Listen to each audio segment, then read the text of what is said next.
No soy de esas mujeres que revisan las cosas de su esposo a escondidas. Nunca lo fui. Siempre confié en Adrián, en su palabra, en la vida que construimos juntos. Pero esa tarde, mientras ordenaba el closet del pasillo en nuestra casa de Guadalajara, un espacio caótico lleno de recibos arrugados, llaves olvidadas, boletos de partidos de las Chivas de quién sabe qué temporada, y hasta una bufanda que no recordaba haber comprado, algo cambió. Algo se deslizó al suelo, tan silencioso y repentino como un golpe que no ves venir. Una foto Polaroid, vieja, con los bordes ligeramente desgastados. Me agaché a recogerla sin pensarlo demasiado, asumiendo que sería un recuerdo perdido, tal vez de alguna de nuestras primeras citas o de un viaje familiar. Pero cuando la imagen comenzó a definirse bajo la luz tenue del pasillo, mi corazón se detuvo. No era una de esas fotos nostálgicas que guardas para revivir momentos felices. No. Era el tipo de foto que alguien toma para capturar un secreto. Un momento que nunca debería ver la luz del día. Dos personas, íntimas, sin una sola prenda de ropa entre ellas, sus cuerpos entrelazados en una escena que parecía arrancada de una vida que no era la mía. El hombre era mi esposo, Adrián, de 38 años. Director de una empresa tecnológica en Guadalajara, Jalisco. Lo reconocí de inmediato. Esos hombros anchos que alguna vez me parecieron un refugio. La marca de nacimiento en forma de gota en su espalda baja. Un detalle que había besado cientos de veces en nuestros 7 años de matrimonio. Ese pequeño lunar que una vez tracé con mis dedos mientras él dormía a mi lado, prometiéndome en silencio que estaríamos juntos para siempre. 7 años de matrimonio no te permiten olvidar esos detalles, no importa cuánto desees borrarlos. Pero lo que me dejó sin aliento, lo que hizo que el aire se volviera espeso y difícil de respirar, fue la mujer a su lado. Su rostro estaba girado, apenas visible en la penumbra de la foto, pero esos rizos castaños, largos, cayendo como cascadas sobre sus hombros, y la inclinación de su cabeza, entre tímida y deliberada, encendieron un recuerdo profundamente familiar. No podía ponerle un nombre aún, pero algo en mi interior gritaba que la conocía, que había visto esa silueta antes, en un contexto que no encajaba con esta traición. Me quedé paralizada en el pasillo, con la foto aún en la mano, el papel temblando ligeramente entre mis dedos. La casa estaba tan silenciosa que podía escuchar los latidos de mi propio corazón, un tamborileo errático que resonaba en mis oídos. Esa casa, nuestra casa, la que Adrián y yo pintamos juntos el año pasado, donde discutimos durante 20 minutos si el color nube de atardecer o brisa de maíz era mejor para la sala, donde reímos hasta quedarnos sin aliento mientras pintábamos mal los bordes y terminábamos con manchas en la ropa. Ahora, esas paredes parecían cerrarse sobre mí, asfixiándome con su falsa calidez, como si cada rincón estuviera impregnado de una mentira que no había visto venir.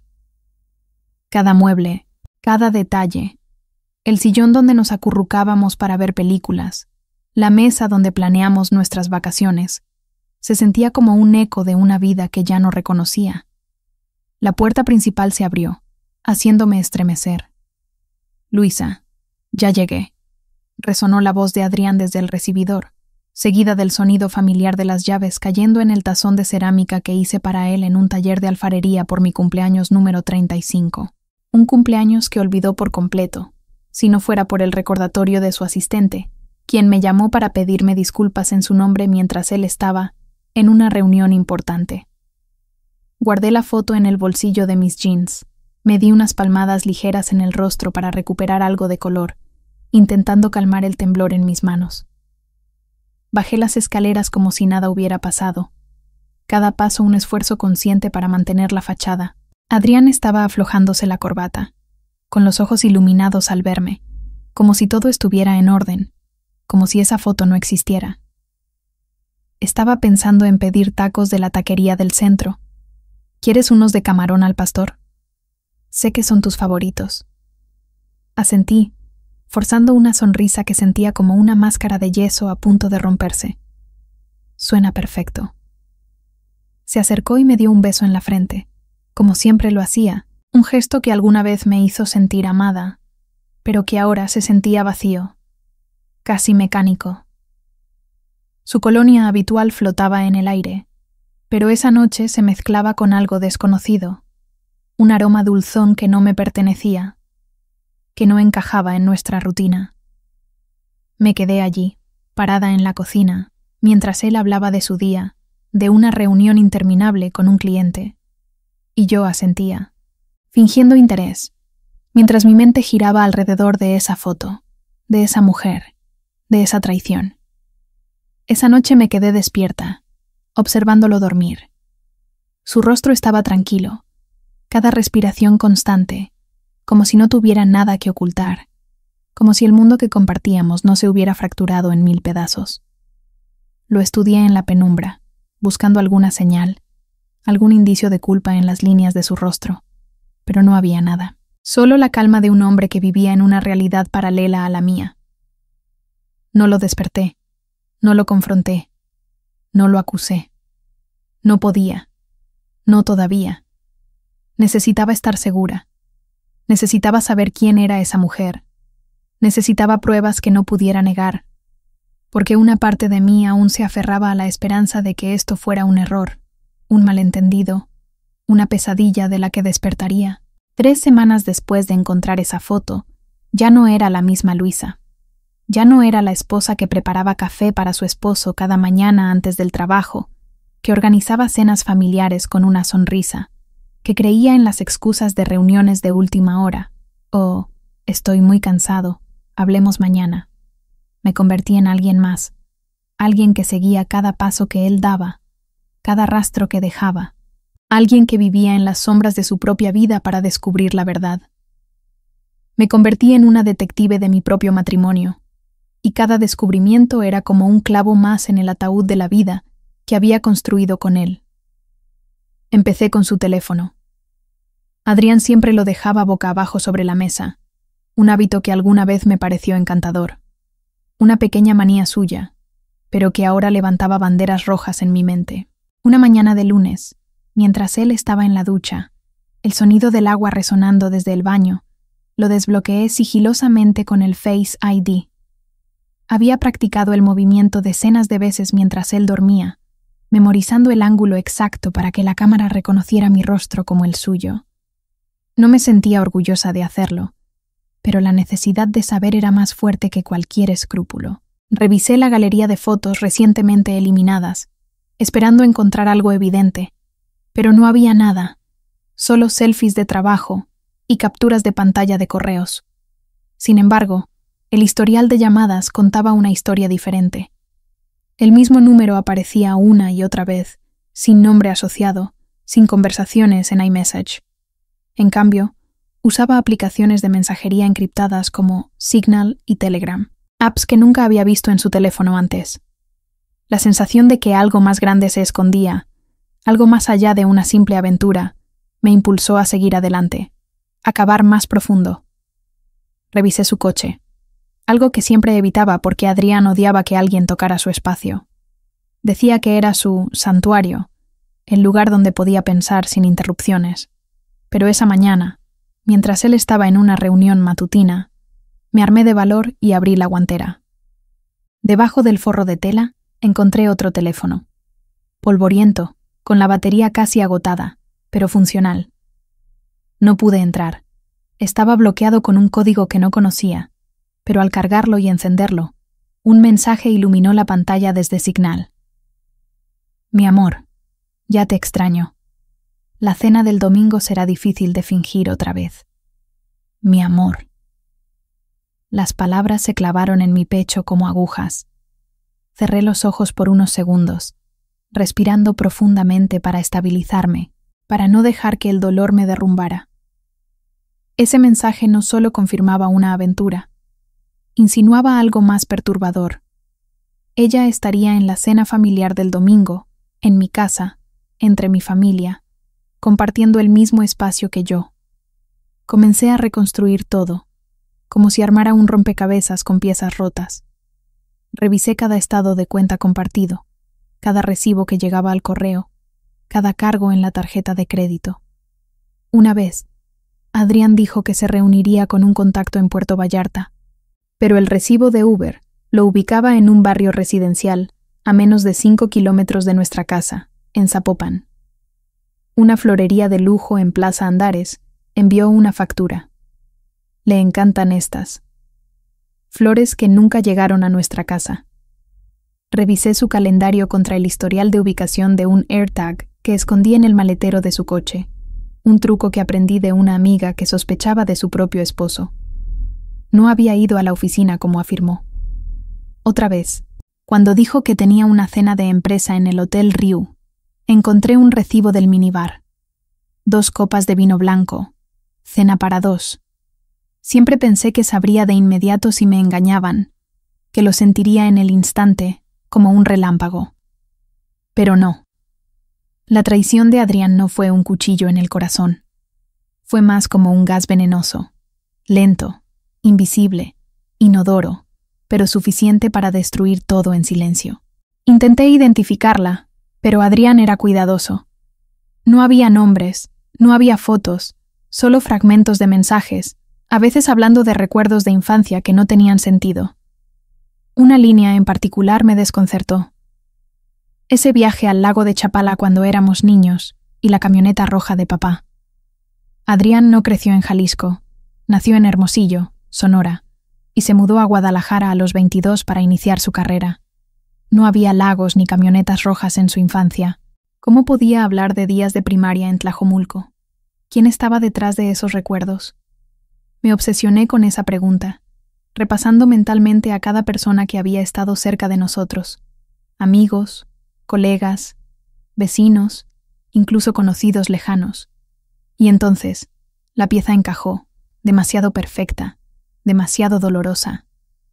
La cena del domingo era una tradición de mi familia, no de la suya. La hacíamos una vez al mes, siempre en casa de mis padres en Tlaquepaque.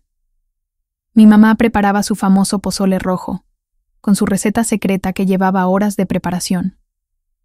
Mi papá sacaba el tequila reserva para ocasiones especiales, contando las mismas anécdotas de su juventud en cada brindis. Mi hermano y su esposa se sentaban a la cabecera con sus hijos, riendo y peleando por el último taco. Y luego estaba Daniela, mi prima de 27 años, que vivió con nosotros 2 años tras el divorcio de sus padres. Había regresado a Guadalajara tras un descanso para reorientar su carrera, según dijo. Adrián, que de pronto mostró un interés inusual en reconectar con la familia, insistió en invitar a Daniela la última vez, diciendo que sería bueno tenerla cerca otra vez. Releí el mensaje en mi mente. No puedo esperar a la cena del domingo. Fingir se hace más difícil cada vez. Me quedé mirando la nada mientras dejaba el teléfono, mi cuerpo temblando de rabia y miedo.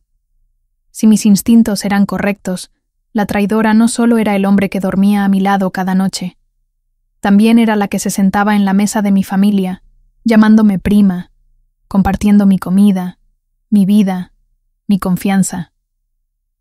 Esa cena del domingo, no pude tragar ni un bocado. Todos estaban reunidos en el patio trasero de mis padres en Tlaquepaque, el mismo lugar donde asábamos carne y contábamos historias cada mes. El escenario era familiar. Risas, el aroma de la carne asada, luces de colores colgando entre los árboles de aguacate, el sonido de una guitarra tocando en el fondo, probablemente un vecino practicando para alguna serenata. Pero yo no era la misma. Me senté en una esquina, con un plato intacto frente a mí, observando, escuchando, buscando cualquier señal que confirmara lo que ya sabía. Adrián, por supuesto, sabía interpretar su papel a la perfección. Reía con mi papá, contando chistes malos sobre fútbol. Ayudaba a mi mamá en la cocina, llevando platos de pozole a la mesa. Entretenía a los niños con historias exageradas sobre sus aventuras en la oficina. Pero sus ojos no me evitaban a mí. Evitaban a alguien más. A Daniela. Ella llevaba un vestido de lino color oliva, los rizos castaños cayendo sobre sus hombros como en la foto, un vaso de vino blanco en la mano, sonriendo como si posara para una revista de viajes. Era una imagen estudiada, casi demasiado perfecta, como si supiera que estaba siendo observada. Y entonces lo vi, ese momento que lo cambió todo. La forma en que Adrián la miró. No era la mirada de un hombre hacia la prima de su esposa. Era una mirada cargada de intimidad, de complicidad, de algo que no tenía derecho a existir entre ellos. Sus ojos se detuvieron en la pulsera plateada que ella llevaba en la muñeca, una que reconocí de un cargo en la tarjeta de crédito de hace meses, un regalo de trabajo que Adrián dijo que había comprado para un cliente. Daniela, como por reflejo, escondió la mano detrás de la espalda y rió, una risa nerviosa que no encajaba con la escena. Mi corazón no se aceleró, no hubo lágrimas, solo una corriente fría recorriendo mi espina dorsal, como si mi cuerpo supiera que ya no había vuelta atrás. Después de la cena, mientras todos entraban a ver el partido de las Chivas, me excusé para ir al baño de arriba, el que Daniela acababa de usar. Dejó su bolso beige sobre el lavabo de mármol, un bolso que reconocí porque yo misma se lo había regalado en su cumpleaños pasado. Estaba abierto, como si no temiera que alguien lo revisara. No dudé. Tomé su teléfono, mi corazón latiendo tan fuerte que temí que alguien lo escuchara desde abajo. Todavía usaba la misma contraseña de la preparatoria. El cumpleaños de Canelo, el perro que todos queríamos cuando éramos adolescentes. Una parte de mí, una parte desesperada, esperaba no encontrar nada, aferrándose a la posibilidad de que todo esto fuera un error. Esa esperanza se desvaneció al abrir la aplicación de Signal. Cientos de mensajes de Adrián, guardados bajo A. Adrián, soñé contigo anoche. Desperté pensando que aún estaba a tu lado. Daniela, no me hagas extrañarte más. Otra cena familiar el domingo. Otra actuación. Adrián, odio fingir, pero ya casi lo logramos. La libertad está cerca. Daniela, ella nunca entenderá. Luisa siempre ha sido demasiado sensible. Sentí como si alguien me apretara la garganta, como si el aire se hubiera agotado en la habitación. Los mensajes seguían cortando más profundo. Se recuperará. Es fuerte, ¿no? No te sientas culpable. No estamos haciendo nada malo. Solo estamos enamorados. Quise arrojar el teléfono al otro lado de la habitación, romperlo en 1000 pedazos, pero en lugar de eso, mi agarre se apretó, mis uñas clavándose en mi palma. El instinto de alguien que se aferra al último pedazo de un naufragio. Tomé capturas de pantalla de todo, mensajes, fotos, incluso ubicaciones GPS de su app de citas que confirmaban encuentros secretos, lugares que coincidían perfectamente. Un hotel boutique en Ajijic, un Airbnb en la colonia americana, todos alineados con los viajes de trabajo de Adrián. Luego llegó el golpe final, un mensaje de la semana pasada. Adrián, el departamento que elegiste es perfecto. Puedo imaginarme viviendo ahí contigo. Daniela, una semana más. Hablaré con ella. Estaban planeando irse, construir una vida juntos, y aún no me lo habían dicho. Y yo, la que pagó la colegiatura de Daniela cuando no podía cambiar de carrera, la que la ayudó a superar una ruptura dolorosa, la que le abrió las puertas de mi casa durante casi un año cuando perdió su empleo, me había convertido en la extraña en mi propia vida. Cerré el teléfono, lo dejé exactamente como lo encontré, con manos temblorosas pero precisas. Me miré en el espejo del baño, y apenas reconocí a la mujer que me devolvía la mirada. Mis ojos estaban vacíos, mi rostro pálido, pero en mi interior ardía una determinación que no había sentido antes. Sabía una cosa. A partir de ese momento, no había vuelta atrás. Abajo, Daniela me sonrió como si nada hubiera pasado, como si no hubiera pasado los últimos meses traicionándome. Me rodeó con un brazo y susurró: «Has estado trabajando demasiado últimamente, Luisa. Me preocupas. Deberías tomarte un descanso». Sonreí de vuelta, una sonrisa tan pulida que parecía genuina, pero por dentro un pensamiento resonaba claro. Me robaste todo, y aún tienes el descaro de mirarme a los ojos. Desde ese día, dejé de ser la Luisa que Adrián creía conocer, pero él nunca lo notó. Seguía sonriendo por las mañanas, Le servía su café de olla con canela. Le daba un beso en la mejilla antes de que se fuera al trabajo. Incluso le preguntaba qué quería de cena. Pedía sus tacos favoritos de la taquería del centro. Ponía sus canciones de jazz favoritas, de Jorge Negrete a Miles Davis, para que se relajara después de un día largo. Interpreté a la esposa devota con una precisión impecable, porque si iba a derribar a un hombre que había actuado su papel durante más de un año, tenía que superarlo en su propio juego. Pero cuando caía la noche, cuando las luces de la casa se apagaban y él dormía profundamente, me convertía en alguien más. Empecé con herramientas simples, cosas que nunca imaginé que usaría.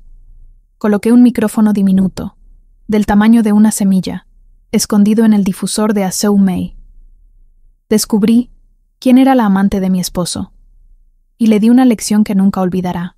No soy de esas mujeres que revisan las cosas de su esposo a escondidas. Nunca lo fui. Siempre confié en Adrián, en su palabra, en la vida que construimos juntos en nuestra casa de Guadalajara, Jalisco.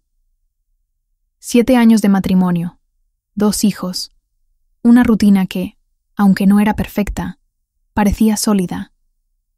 Pero esa tarde, mientras ordenaba el closet del pasillo, un espacio caótico lleno de recibos arrugados, llaves olvidadas, boletos de partidos de las Chivas de quién sabe qué temporada, una bufanda que no recordaba haber comprado, y hasta un paraguas roto, algo cambió. Algo se deslizó al suelo, tan silencioso y repentino como un golpe que no ves venir. Una foto Polaroid, vieja, con los bordes ligeramente desgastados, como si hubiera estado escondida durante años.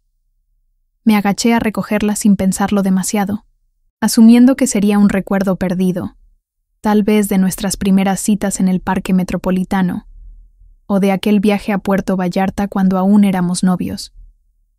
Pero cuando la imagen comenzó a definirse bajo la luz tenue del pasillo, mi corazón se detuvo.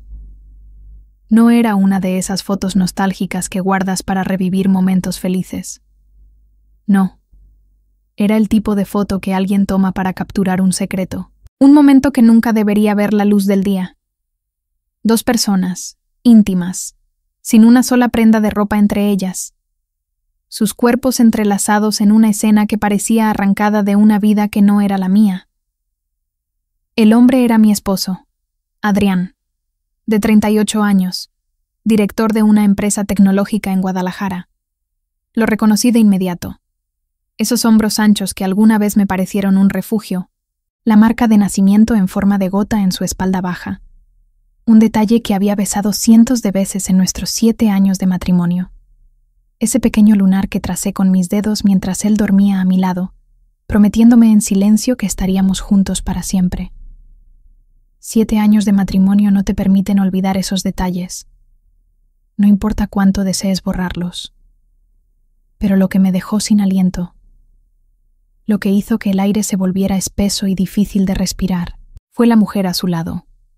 Su rostro estaba girado, apenas visible en la penumbra de la foto, pero esos rizos castaños, largos, cayendo como cascadas sobre sus hombros, y la inclinación de su cabeza, entre tímida y deliberada, encendieron un recuerdo profundamente familiar. No podía ponerle un nombre aún, pero algo en mi interior gritaba que la conocía, que había visto esa silueta antes, en un contexto que no encajaba con esta traición. Mi mente se disparó, revisando rostros, nombres, momentos. ¿Una colega? ¿Una amiga? ¿Alguien de las cenas familiares? El suelo parecía moverse bajo mis pies mientras sostenía la foto, mis manos temblando ligeramente, el papel arrugándose en los bordes por la fuerza de mi agarre.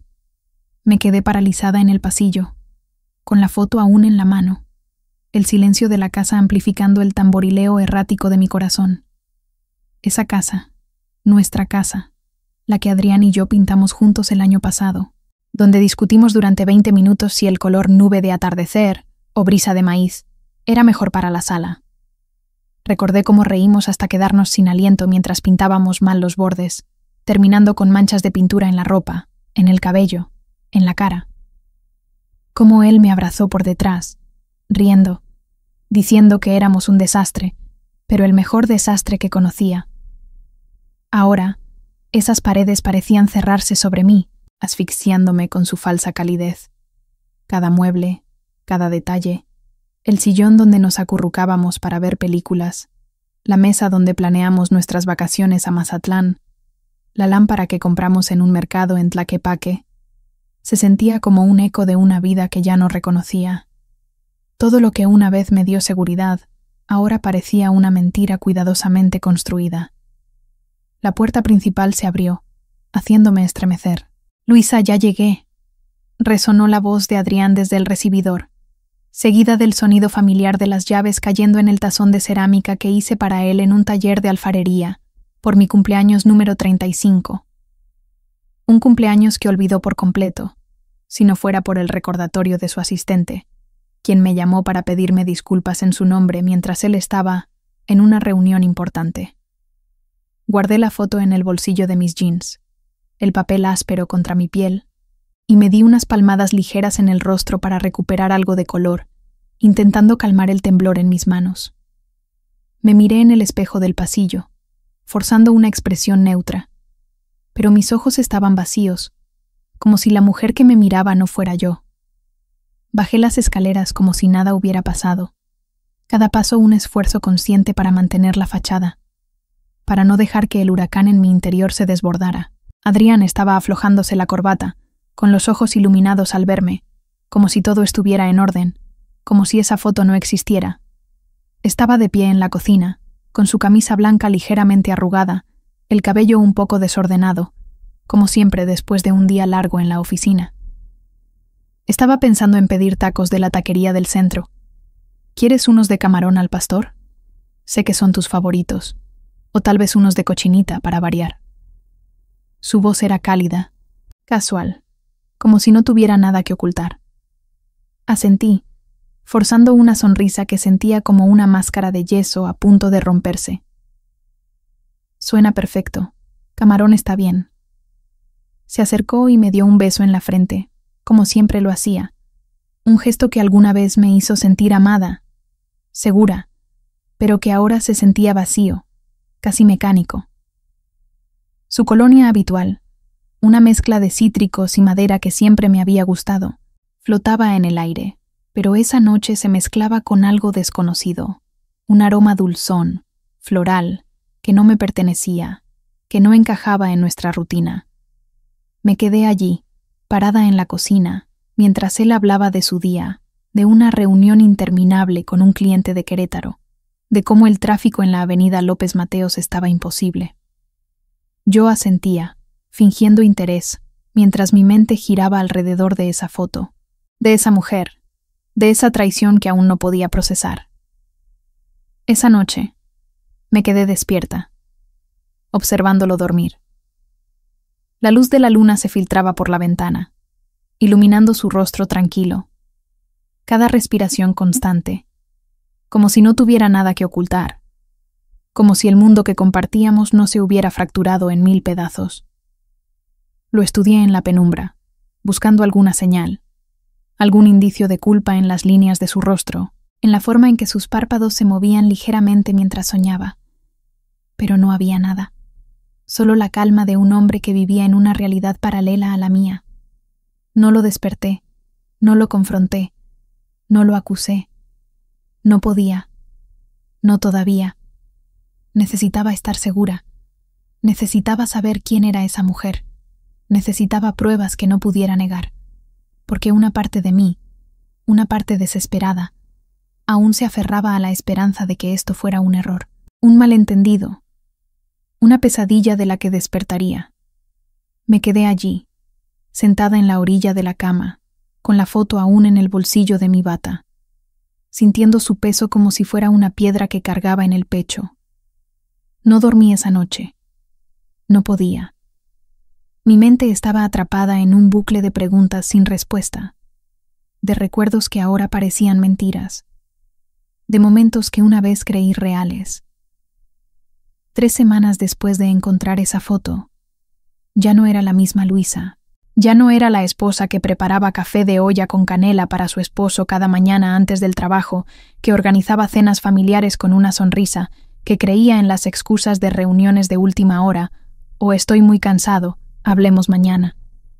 Me convertí en alguien más, alguien que seguía cada paso que él daba, cada rastro que dejaba, alguien que vivía en las sombras de su propia vida para descubrir la verdad. Me convertí en una detective de mi propio matrimonio, una espía en mi propia casa, y cada descubrimiento era como un clavo más en el ataúd de la vida que había construido con él.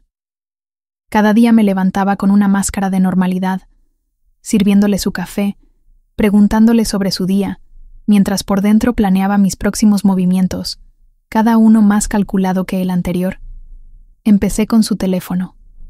Adrián siempre lo dejaba boca abajo sobre la mesa, un hábito que alguna vez me pareció encantador, una pequeña manía suya, pero que ahora levantaba banderas rojas en mi mente. Una mañana de lunes, mientras él estaba en la ducha, el sonido del agua resonando desde el baño, lo desbloqueé sigilosamente con el Face ID. Había practicado el movimiento decenas de veces mientras él dormía, memorizando el ángulo exacto para que la cámara reconociera mi rostro como el suyo. No me sentía orgullosa de hacerlo, pero la necesidad de saber era más fuerte que cualquier escrúpulo. Mi corazón latía con fuerza mientras navegaba por su teléfono, esperando encontrar algo, cualquier cosa que confirmara o desmintiera mis sospechas. Revisé la galería de fotos recientemente eliminadas, esperando encontrar algo evidente, pero no había nada. Solo selfies de trabajo, capturas de pantalla de correos, fotos de documentos que parecían inofensivos. Pero el historial de llamadas contaba una historia diferente. El mismo número aparecía una y otra vez, sin nombre asociado, sin conversaciones en iMessage. En cambio, usaba aplicaciones de mensajería encriptadas como Signal y Telegram, apps que nunca había visto en su teléfono antes. Las descargué en mi propio teléfono más tarde, investigando cómo funcionaban, aprendiendo que eran diseñadas para mantener conversaciones privadas, seguras, imposibles de rastrear. La sensación de que algo más grande se escondía, algo más allá de una simple aventura, me impulsó a seguir adelante, a cavar más profundo, a no detenerme hasta tener respuestas. Revisé su coche, algo que siempre evitaba porque Adrián odiaba que alguien tocara su espacio. Decía que era su santuario, el lugar donde podía pensar sin interrupciones, donde escuchaba sus podcasts de tecnología mientras manejaba al trabajo. Pero esa mañana, mientras él estaba en una reunión matutina, me armé de valor y abrí la guantera de su SUV. Debajo del forro de tela encontré otro teléfono, polvoriento, con la batería casi agotada, pero funcional. No pude entrar.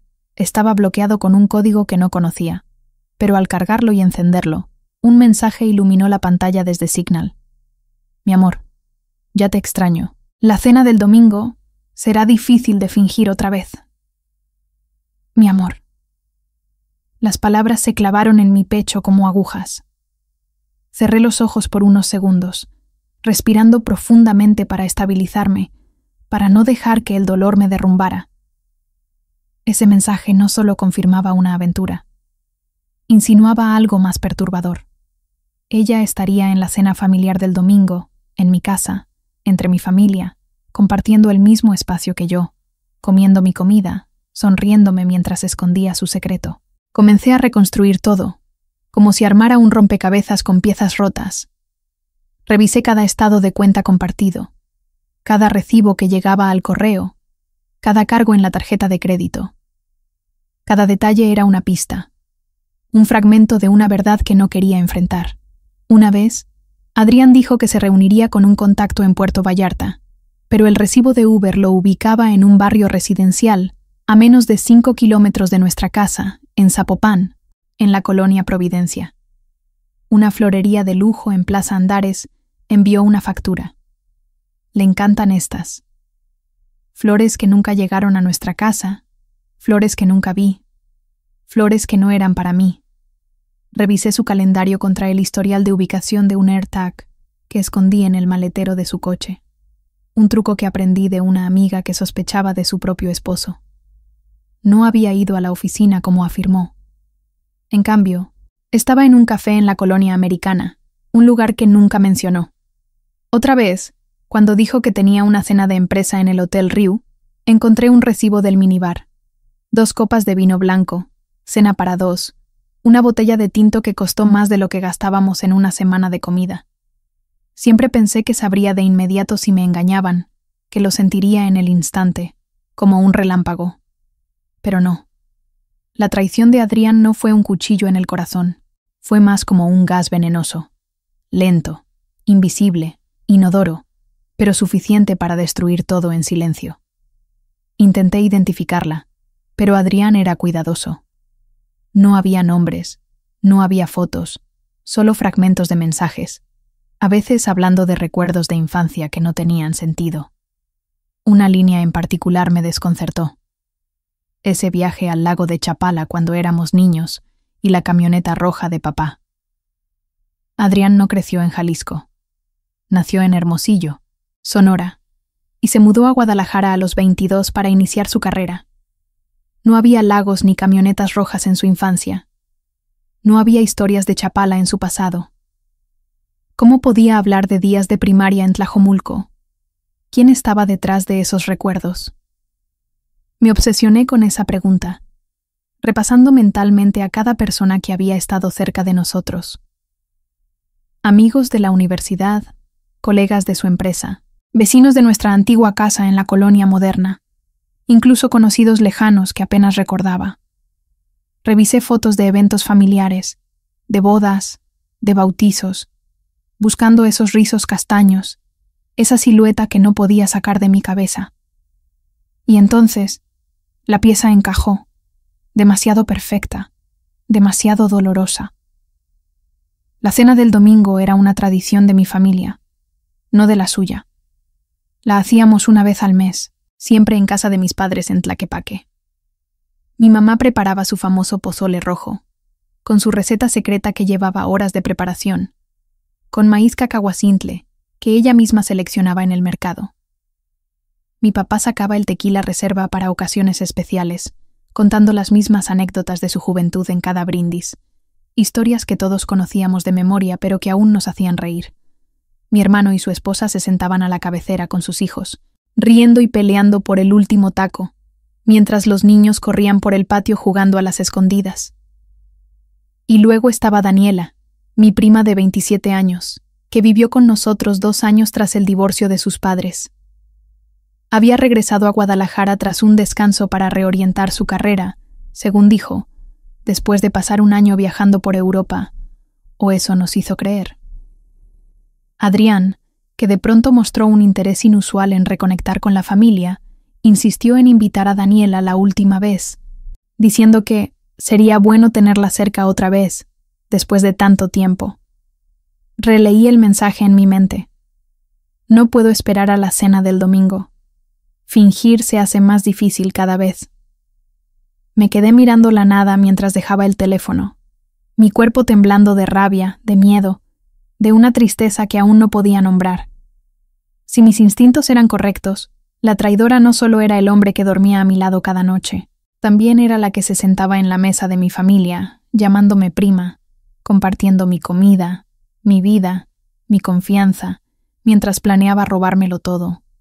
Esa cena del domingo, no pude tragar ni un bocado. Todos estaban reunidos en el patio trasero de mis padres en Tlaquepaque, el mismo lugar donde asábamos carne y contábamos historias cada mes. El escenario era familiar. Risas, el aroma de la carne asada llenando el aire, luces de colores colgando entre los árboles de aguacate, el sonido de una guitarra tocando en el fondo, probablemente un vecino practicando para alguna serenata. Los niños corrían por el césped, persiguiéndose entre risas, mientras los adultos charlaban sobre el clima, el fútbol, las noticias locales. Pero yo no era la misma.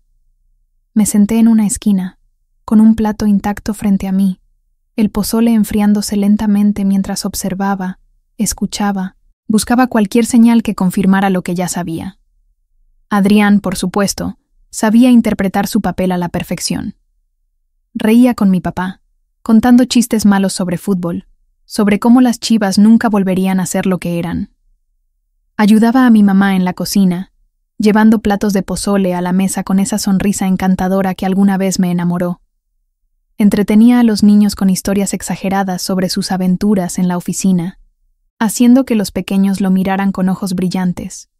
Pero sus ojos no me evitaban a mí, evitaban a alguien más, a Daniela. Ella llevaba un vestido de lino color oliva, los rizos castaños cayendo sobre sus hombros como en la foto, un vaso de vino blanco en la mano, sonriendo como si posara para una revista de viajes. Era una imagen estudiada, casi demasiado perfecta, como si supiera que estaba siendo observada. Su risa era ligera, su postura relajada, pero había algo en la forma en que se movía, en cómo ajustaba su cabello, que parecía calculado. Y entonces lo vi, ese momento que lo cambió todo, la forma en que Adrián la miró. No era la mirada de un hombre hacia la prima de su esposa. Era una mirada cargada de intimidad, de complicidad, de algo que no tenía derecho a existir entre ellos. Sus ojos se detuvieron en la pulsera plateada que ella llevaba en la muñeca, una que reconocí de un cargo en la tarjeta de crédito de hace meses, un regalo de trabajo, que Adrián dijo que había comprado para un cliente importante. Daniela, como por reflejo, escondió la mano detrás de la espalda y rió, una risa nerviosa que no encajaba con la escena. Mi corazón no se aceleró. No hubo lágrimas, solo una corriente fría recorriendo mi espina dorsal, como si mi cuerpo supiera que ya no había vuelta atrás. Después de la cena, mientras todos entraban a ver el partido de las Chivas en el televisor de la sala, me excusé para ir al baño de arriba, el que Daniela acababa de usar. Dejó su bolso beige sobre el lavabo de mármol, un bolso que reconocí porque yo misma se lo había regalado en su cumpleaños pasado, cuando aún creía que éramos cercanas, que éramos familia. Estaba abierto, como si no temiera que alguien lo revisara, como si su confianza en su secreto fuera absoluta. No dudé. Tomé su teléfono, mi corazón latiendo tan fuerte que temí que alguien lo escuchara desde abajo. Todavía usaba la misma contraseña de la preparatoria, el cumpleaños de Canelo, el perro que todos queríamos cuando éramos adolescentes, el mismo que ella lloró cuando murió. Una parte de mí, una parte desesperada, esperaba no encontrar nada, aferrándose a la posibilidad de que todo esto fuera un error, un malentendido, un sueño del que despertaría. Esa esperanza se desvaneció al abrir la aplicación de Signal.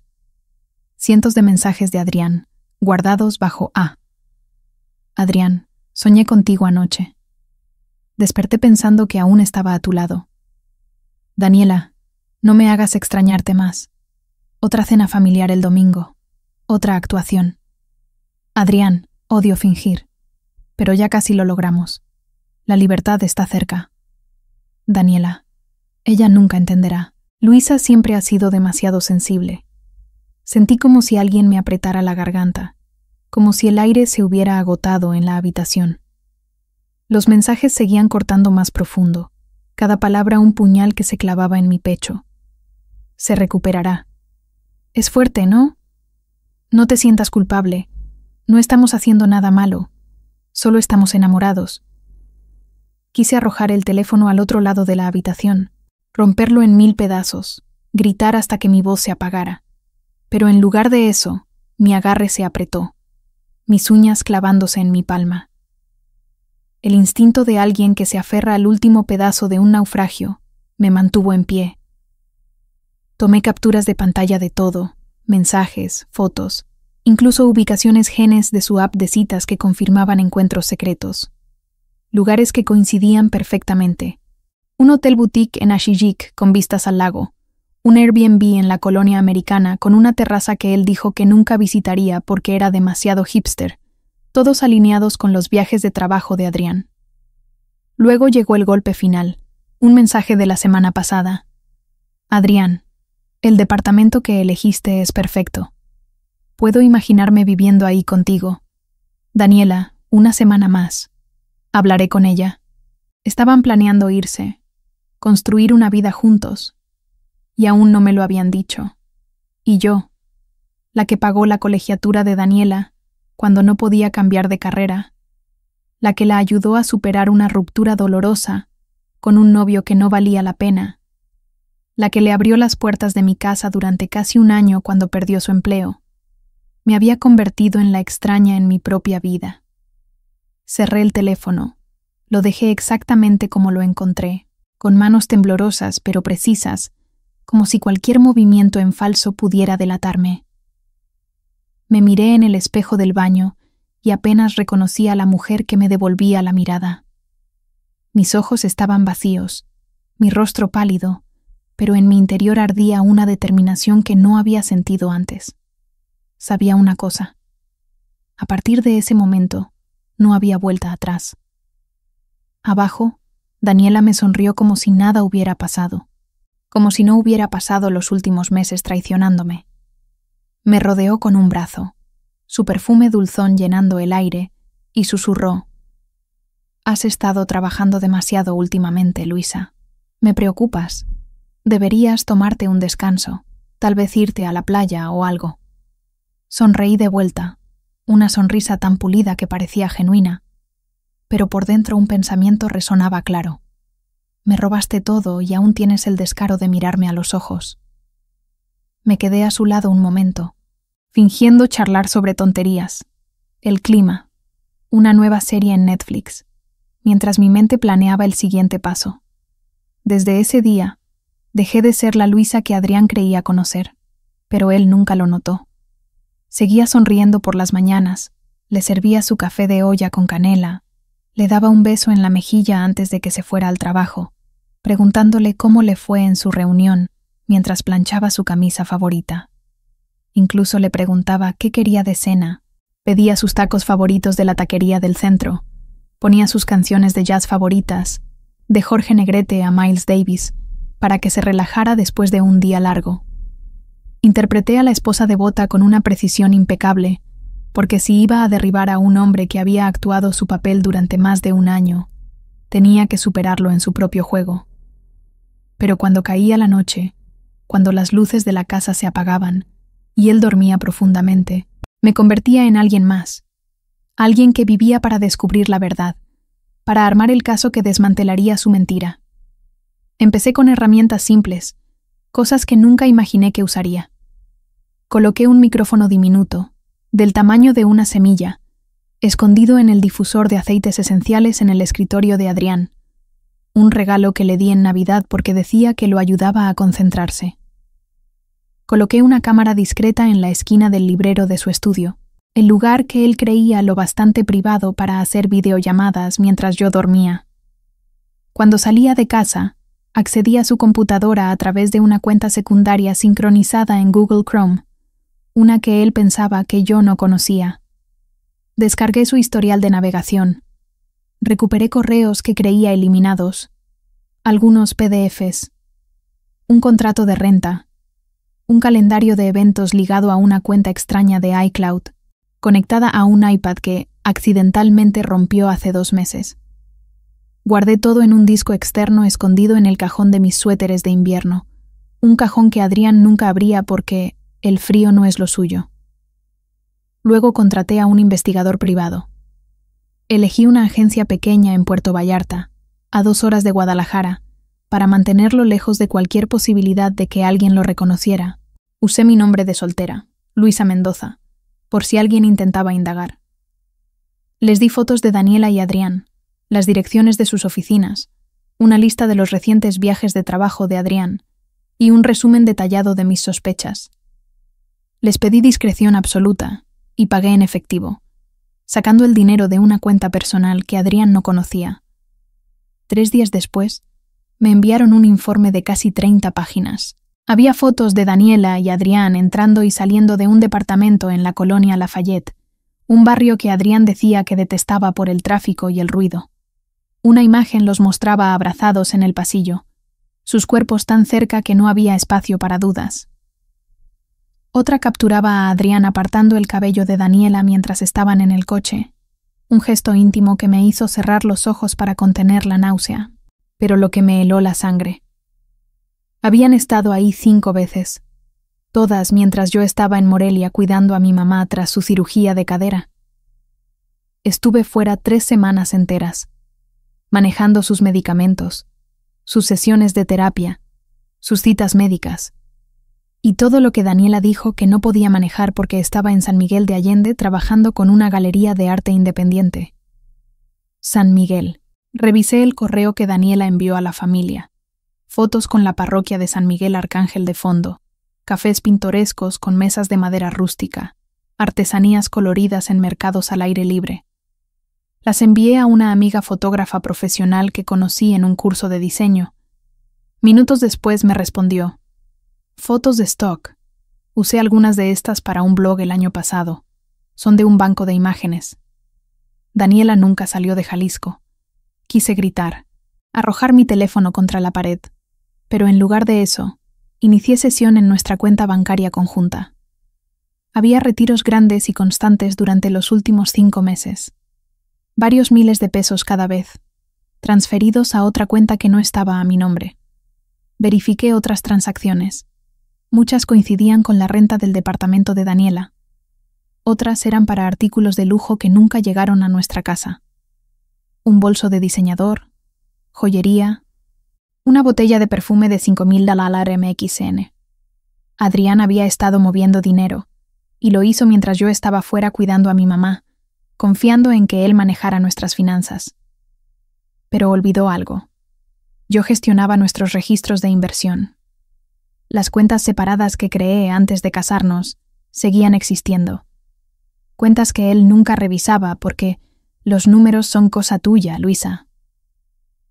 Esa noche, mientras Adrián dormía, abrí mi laptop personal y entré a mi panel de contabilidad. Transferí cada peso de nuestra cuenta de inversión conjunta a una personal legalmente autorizada. No le robé. Solo aseguré lo que era mío antes de que él tuviera oportunidad de tomarlo. También retiré cada centavo del fondo que mis padres nos dieron para abrir un pequeño restaurante, el que Daniela sugirió que usáramos para un sueño compartido entre los 3. Su sueño, construido sobre las ruinas del mío. No lloré más. Cualquier sentimiento que tuviera se había congelado. Todo lo que quedaba era claridad, una precisión fría y afilada. Revisé todo de nuevo. Discos duros, documentos, estados de cuenta, registros GNSS. Cada pieza del rompecabezas estaba en su lugar. Ahora solo tenía que terminar el espectáculo que ellos no sabían que ya había concluido. Elegí un sábado por la noche, justo antes de la semana en que Adrián sería anunciado oficialmente como socio de su empresa, un hito profesional del que presumió a cada miembro de la familia durante los últimos 2 meses. Envié invitaciones a ambos lados de la familia. Ordené flores de cempasúchil, las favoritas de mi mamá, y contraté a un chef privado para preparar un menú de 7 tiempos en nuestra casa. La mesa estaba puesta con manteles blancos. Las copas de cristal brillaban bajo la luz de las velas, y en la esquina de la sala instalé una pantalla de 65 pulgadas, donde dije que proyectaría un video homenaje al trayecto de Adrián. Él no sospechó nada. De hecho, parecía conmovido, sus ojos brillando con una mezcla de orgullo y emoción. «Siempre has estado a mi lado», susurró, abrazándome mientras acomodaba las copas de vino, su mano descansando en mi cintura como si nada hubiera cambiado. Sonreí, me giré hacia él y le ajusté el cuello de la camisa con un cuidado que escondía mi determinación. Por supuesto. Los invitados comenzaron a llegar. Mis padres, mi hermano con su familia, algunos colegas de Adrián, sus amigos de la universidad que siempre contaban las mismas historias de sus días de fiesta. Daniela fue la última, con un vestido negro ajustado, labios pintados de rojo oscuro, demasiado formal para una cena familiar, pero perfecto para alguien que se creía la estrella de la noche. Se acercó y me dio un beso en la mejilla, su perfume dulzón llenando el aire, el mismo aroma que había notado en Adrián semanas antes. «Te ves increíble», dijo, con los ojos desviándose brevemente hacia Adrián, una mirada que ahora entendía demasiado bien. «Gracias», respondí, mi voz suave pero firme. Ambos lucen radiantes. Todos tomaron asiento. Adrián fue el primero en hablar, levantando su copa de tequila. «Gracias, Luisa, por organizar esta hermosa velada. No habría logrado lo que tengo hoy sin ti. Sonrió hacia mí, su sonrisa tan perfecta que casi me hizo dudar de mí misma. Y, por supuesto, gracias a toda la familia por siempre apoyarme. Toqué mi copa contra la suya ligeramente, sin apartar la mirada de Daniela, que sostenía su copa con una mano temblorosa, aunque nadie más parecía notarlo. Antes del postre, dije con calma, mi voz tan firme que apenas me reconocí. Quiero compartir algo sobre el camino de Adrián, solo unas imágenes que he recopilado en silencio a lo largo de los años. Presioné el control remoto. La pantalla se encendió. Comenzó con fotos de nuestra boda. Nosotros con ropa formal bajo un arco de flores en el jardín botánico, la luz del sol atrapada en mi cabello, mi vestido blanco ondeando en la brisa. Luego, fotos de vacaciones. Nosotros en la playa de Sayulita, riendo mientras las olas nos empapaban. Cenas familiares, con mi mamá sirviendo pozole, mi papá brindando con tequila, instantáneas dulces con ambos padres, abrazos, sonrisas, momentos que parecían eternos. Mi mamá se secó los ojos con una servilleta. Mi papá sonrió con nostalgia. Adrián apretó mi mano bajo la mesa, su mirada suave, como si realmente creyera que esto era un homenaje. Esperé unos segundos más, dejando que la sala se llenara de esa falsa calidez, y presioné de nuevo. La primera imagen. Adrián abrazando a Daniela en la puerta del departamento en la colonia Lafayette. La segunda. Un mensaje de Adrián a Daniela. Fingir se hace demasiado difícil, solo unas semanas más. La tercera. Un contrato de renta firmado por Adrián Mito Torres y cofirmado por Daniela P. Gómez, con fechas que coincidían con mis semanas en Morelia. El silencio cayó sobre la sala como una losa. Solo el leve tintineo de una cuchara infantil golpeando el suelo lo rompió. Me levanté lentamente, colocándome en el centro de la sala, mi postura recta, mi voz clara. Creo que todos merecen saber exactamente qué ha estado pasando detrás de las sonrisas perfectas de Adrián y mi prima. Adrián se levantó de un salto, con el rostro pálido, sus manos temblando. Luisa, lo tienes todo mal. Esto no es lo que parece. Levanté una mano para silenciarlo, mi gesto tan firme que se detuvo en seco. No, Adrián. Solo esperé hasta tener pruebas suficientes. Continué con la presentación. Datos de transferencias bancarias de nuestra cuenta conjunta a una privada de Adrián. Mensajes de Daniela llamándome demasiado sensible. Se acostumbrará. Y, finalmente, una foto capturada por una cámara oculta en nuestra casa. Daniela y Adrián sentados juntos, su brazo alrededor de ella en mi propia oficina, en mi propio escritorio, en el espacio donde diseñé los planos de nuestra casa. Daniela se levantó de su silla, su rostro pálido, sus ojos brillando con lágrimas contenidas. Luisa, no es lo que piensas. Por favor, déjame explicar. La corté, mi voz tranquila, inquietantemente tranquila. No pienso, Daniela. Sé. Nunca saliste del estado. Esas fotos de San Miguel eran solo imágenes de stock. Estuviste aquí todo el tiempo que estuve cuidando a mamá. Y usaste el dinero que mis padres me dieron para rentar ese departamento con Adrián. Mi papá se quedó inmóvil, con los labios temblando, su rostro una mezcla de incredulidad y furia. Daniela, ¿es cierto? Nadie respondió. El silencio de Daniela fue la confesión más clara de todas. Me giré hacia todos, mi voz firme pero calmada. Pero eso no es todo. Daniela usó a Adrián para colarse en una galería de arte prestigiosa. Esa exposición que abrirá el próximo mes no es por talento, es por conexiones. Hice clic de nuevo. Un correo enviado a todas las galerías de la región de Guadalajara, proporcionando pruebas de la relación inapropiada entre la artista y su patrocinador. Y finalmente, un correo del director de la Galería Arte Vivo. La exposición de Daniela P. Gómez queda cancelada. No trabajamos con individuos que carecen de integridad. Adrián rugió, su voz temblando de rabia y desesperación. «Vas a destruir todo, Luisa». Respondí, mi voz tan fría como el hielo.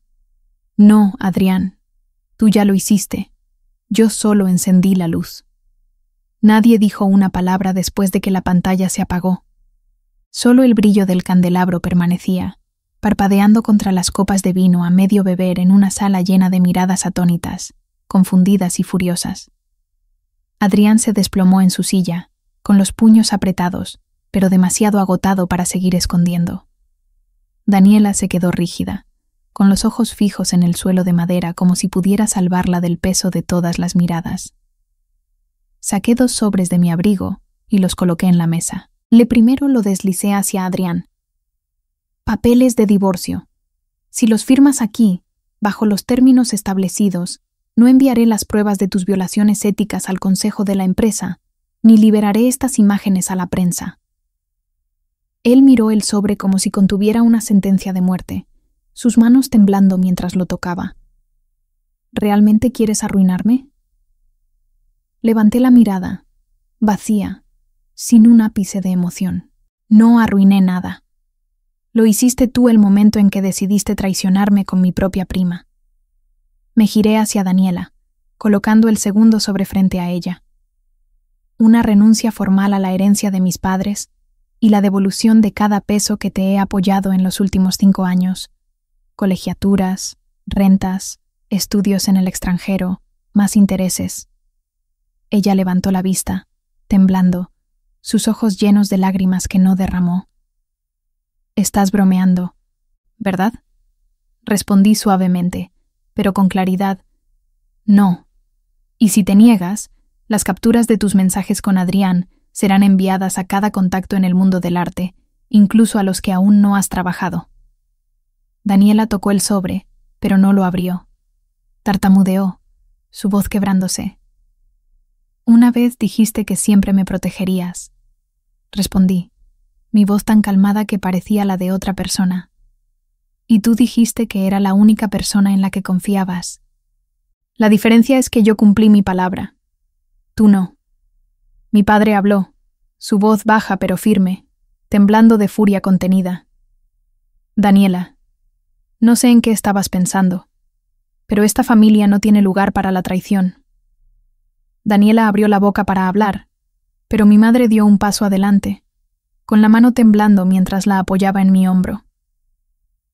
¿Cuánto tiempo has cargado con esto sola, Luisa? ¿Por qué no me lo dijiste? La miré y, por primera vez esa noche, mi voz se quebró, solo un poco. Porque no quería que nadie más saliera herido. Mi hermano se levantó, rodeó la mesa y se detuvo frente a Adrián, su rostro duro, sus puños apretados. Pensé que eras parte de esta familia, pero convertiste todo en el escenario de la traición más barata que he visto. Adrián bajó la cabeza, sin palabras, sin excusas. Daniela se sentó en silencio, sacó un bolígrafo de su bolso y firmó la renuncia. Sus manos temblaban tanto que apenas podía sostener la pluma. Una lágrima cayó en la esquina del papel, dejando una mancha que nadie intentó secar. Nadie la consoló. Recogí ambos sobres, los guardé en mi bolso de piel y regresé a mi asiento.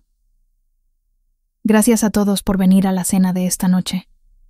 Lamento que no fuera la reunión alegre que esperaban. Mi padre se levantó, su voz firme a pesar del dolor en sus ojos. Luisa, no le debes una disculpa a nadie. Ellos sí. Mi mamá asintió, con lágrimas corriendo por sus mejillas, su mano apretando la mía con fuerza. La familia no te dejará sola otra vez. Daniela dio un paso hacia mí, sus ojos suplicantes, pero retrocedí, no por rabia, sino porque la distancia entre nosotras ya no se podía medir con palabras. Adrián dio un paso adelante, su voz baja, casi rota. Firmaré, pero, Luisa, yo... Lo corté. Guarda esa explicación. La necesitarás para la reunión legal de la empresa el lunes. Una risa seca vino de uno de los invitados, un colega de Adrián que no pudo contenerse. Nadie sentía alegría, pero todos veían con claridad. La marea había cambiado. Un año después, Vivo en un pequeño departamento de 6 pisos en el centro de Guadalajara, con vistas al Parque Revolución. Las ventanas de piso a techo dejan entrar la luz de la mañana mientras leo el periódico con un café de olla junto a una maceta de lavanda que planté el día que me mudé. No más cenas falsas. No más mañanas sirviendo café para un hombre que planeaba su escape a mis espaldas. Vivo sola, pero no estoy sola. Mi carrera en la firma de arquitectura ha entrado en una nueva etapa. Tras obtener el contrato para el complejo comercial de Querétaro, me nombraron líder de proyecto, un rol que alguna vez dudé en tomar porque estaba ocupada cuidando a la familia. Ahora le doy a mis ambiciones el espacio que merecen. Adrián ya no está en Guadalajara. Tras una revisión ética interna por conflictos de interés y mal uso de datos de clientes, no lo despidieron, pero lo trasladaron a la sucursal de Tijuana. Cada conferencia, entrevista y promoción desaparecieron de la noche a la mañana. Intentó enviarme un correo para explicar. Nunca lo abrí. Daniela regresó a San Miguel de Allende, esta vez de verdad, no para una exposición, sino para escapar de las miradas de quienes alguna vez creyeron en ella. Me envió 3 cartas escritas a mano. La primera decía que estaba cansada de las expectativas de la familia, que nunca quiso lastimarme. La segunda era una disculpa de 5 páginas, llena de excusas y lágrimas secas. La tercera fue breve. Ojalá pudiera retroceder. Entiendo si no puedes perdonarme. Guardé las 3 en el cajón inferior de mi escritorio, no para revivir el pasado, sino para recordarme que seguía adelante sin necesitar la aprobación de nadie. Mi nueva vida no tiene espacio para voces que silencien mis sentimientos. Pinté las paredes de mi sala de color verde jade, un tono que Adrián alguna vez llamó oscuro y poco sofisticado.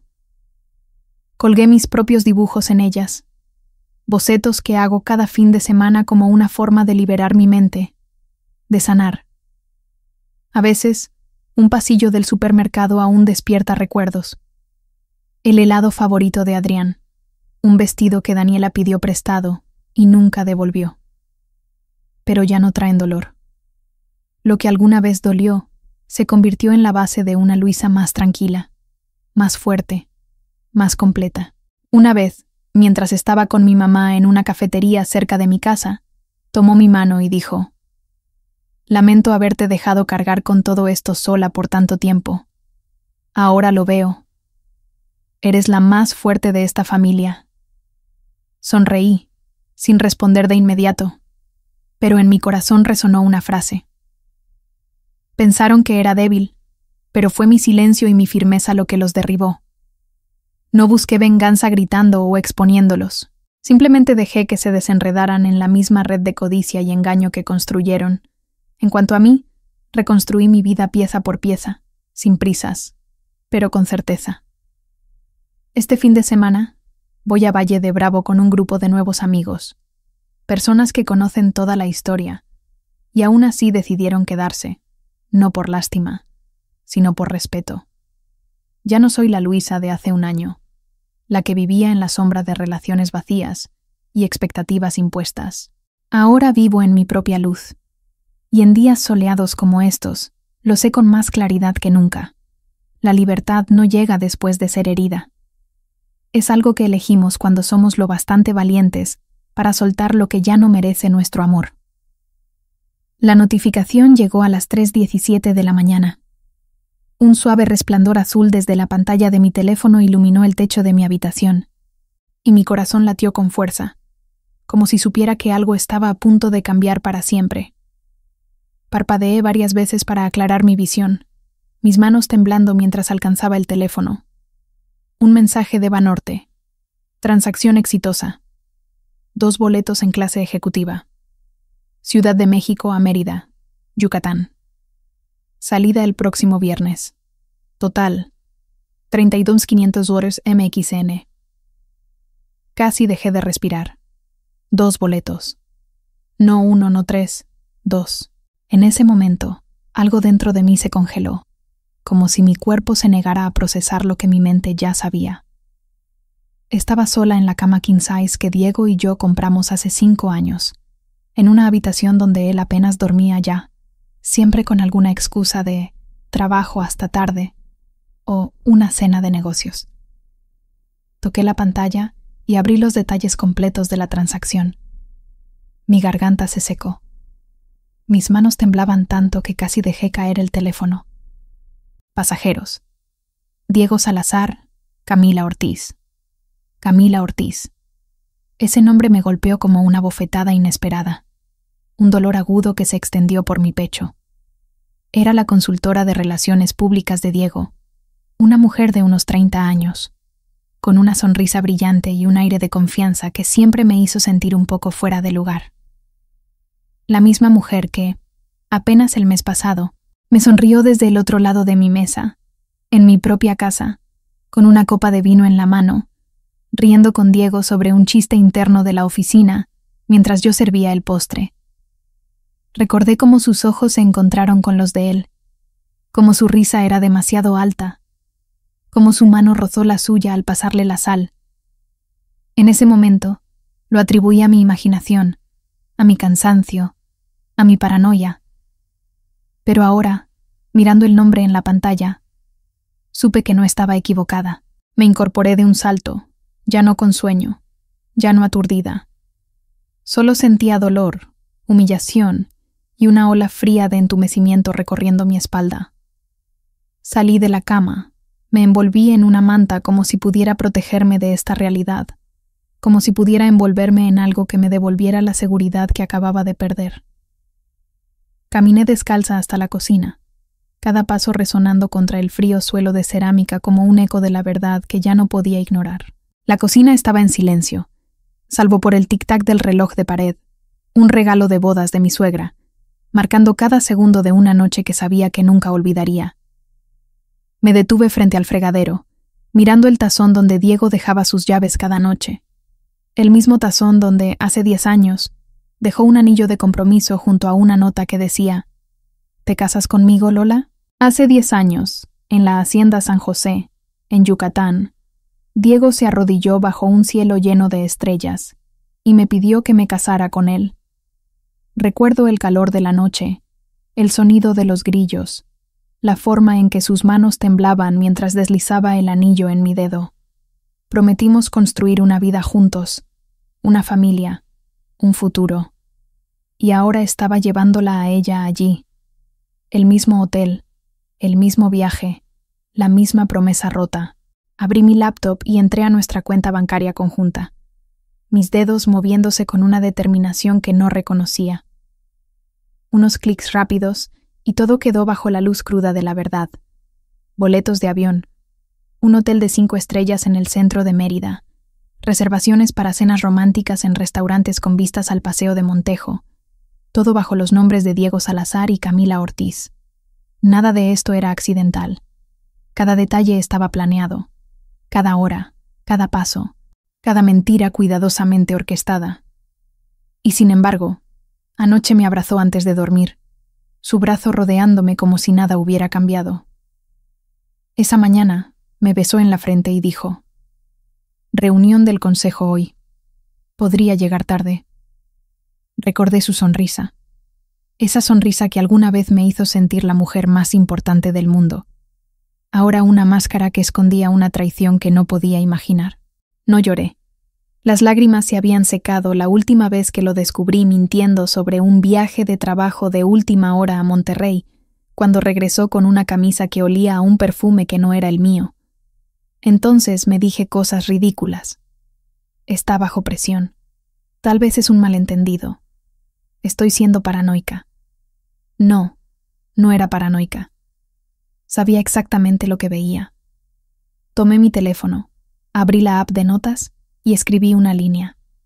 3 de mayo. Diego y Camila. Mérida. Transacción confirmada. Evidencia 1. Lo guardé, mi mano firme a pesar del temblor en mi pecho. Esa noche no llamé, no envié mensajes. Solo me quedé junto a la ventana de la cocina, sosteniendo un vaso de agua fría, mirando la quietud de la oscuridad, como si pudiera explicarme algo. Nadie me susurraba: «Lola, ya». No había brazos rodeándome mientras cocinaba. No había sensación de ser la pareja elegida de alguien. Solo quedaba una verdad brutal. Mi esposo estaba llevando a otra mujer al lugar que una vez santificó nuestro matrimonio. Y esta vez no me quedaría callada. No solo observaría. Iba a hacer algo. No para retenerlo, sino para sacarme de las arenas movedizas que había llamado felicidad durante una década. No le dije una palabra. No lo confronté. No lo acusé. En cambio, comencé a recopilar evidencia en silencio, como si estuviera construyendo un expediente legal, exceptuando que yo era tanto la víctima como la fiscal preparada para voltear el tablero. A las 3:00 de la mañana, me senté sola en la sala, con una lámpara de pie amarilla proyectando una suave luz sobre las fotos de boda en la pared. Mi rostro en esas imágenes de hace 10 años, lleno de confianza, de esperanza, de amor. Esa mujer ya no existía. Abrí mi navegador y fui al sitio de Aeroméxico. Mis dedos se movieron sin dudar, impulsados por una furia silenciosa. Mérida, 17 de marzo, asiento 4C, justo al lado del asiento 4B de Diego Salazar. Asiento de ventana 4A, Camila Ortiz. 3 nombres, una línea recta, una confrontación sin escapatoria. No buscaba un enfrentamiento dramático. No quería gritos ni escenas. Aparecería en el momento y lugar correctos, y dejaría que ellos mismos expusieran todo lo que pensaban que nunca sabría. Antes del amanecer, completé 3 cosas más. Primero, fui al banco a las 9:00 de la mañana, usando la excusa de necesitar fondos para un proyecto personal. Retiré $60,000 MXN de nuestra cuenta conjunta, lo suficiente para no levantar sospechas, pero suficiente para ser financieramente autónoma. Abrí una nueva cuenta solo a mi nombre, sin vínculos con él, y pedí que toda la información compartida se eliminara, asegurándome de que no quedara rastro de nuestra conexión financiera. Segundo, agendé una reunión con Verónica Peña, una amiga de la universidad, ahora abogada en una firma en el centro de la Ciudad de México. Dije una sola cosa al reservar la cita. Necesito asesoría sobre división de activos, responsabilidades comerciales conjuntas y posible conducta financiera indebida. Verónica no preguntó más, solo respondió. Miércoles, 3 p.m. Trae todo. Tercero, envié un mensaje a mi hermana, Sofía, que trabaja como supervisora de TI para una cadena de hoteles. Le pedí que me ayudara a conseguir una pluma con cámara que grabara video y audio HD de forma discreta. Sofía no preguntó nada, como si supiera que no era el momento para preguntas. Solo respondió con 2 palabras. Ya está. Esa noche, cuando Diego llegó a casa, yo seguía cocinando la cena. Llevaba mi delantal, el mismo que él me regaló en nuestro 3er aniversario, y le di una leve sonrisa mientras entraba por la puerta, como si todo estuviera normal. Me besó en la frente, como siempre, y habló sobre esa reunión interminable en la oficina, quejándose del tráfico y de un cliente que no se decidía. Asentí, metí el mole al horno, pero por dentro me sentía completamente hueca. Pensé en Mérida. Pensé en cómo pasearía con ella por el Paseo de Montejo, el lugar donde una vez prometió envejecer conmigo, donde caminamos de la mano bajo los árboles frondosos, planeando nuestra vida. Pensé en ella recostada en una cama de hotel de 5 estrellas, la misma en la que dormí durante nuestra luna de miel, llamándolo amor. Y pensé en mí, con el vestido negro que él dijo que hacía imposible apartar la mirada, sentada en el asiento 4C entre 2 traidores, como un recordatorio viviente que nunca vieron venir. Al día siguiente, entré a la oficina de Verónica con una carpeta llena de documentos. Estados de cuenta, facturas de la empresa, transacciones, capturas de pantalla.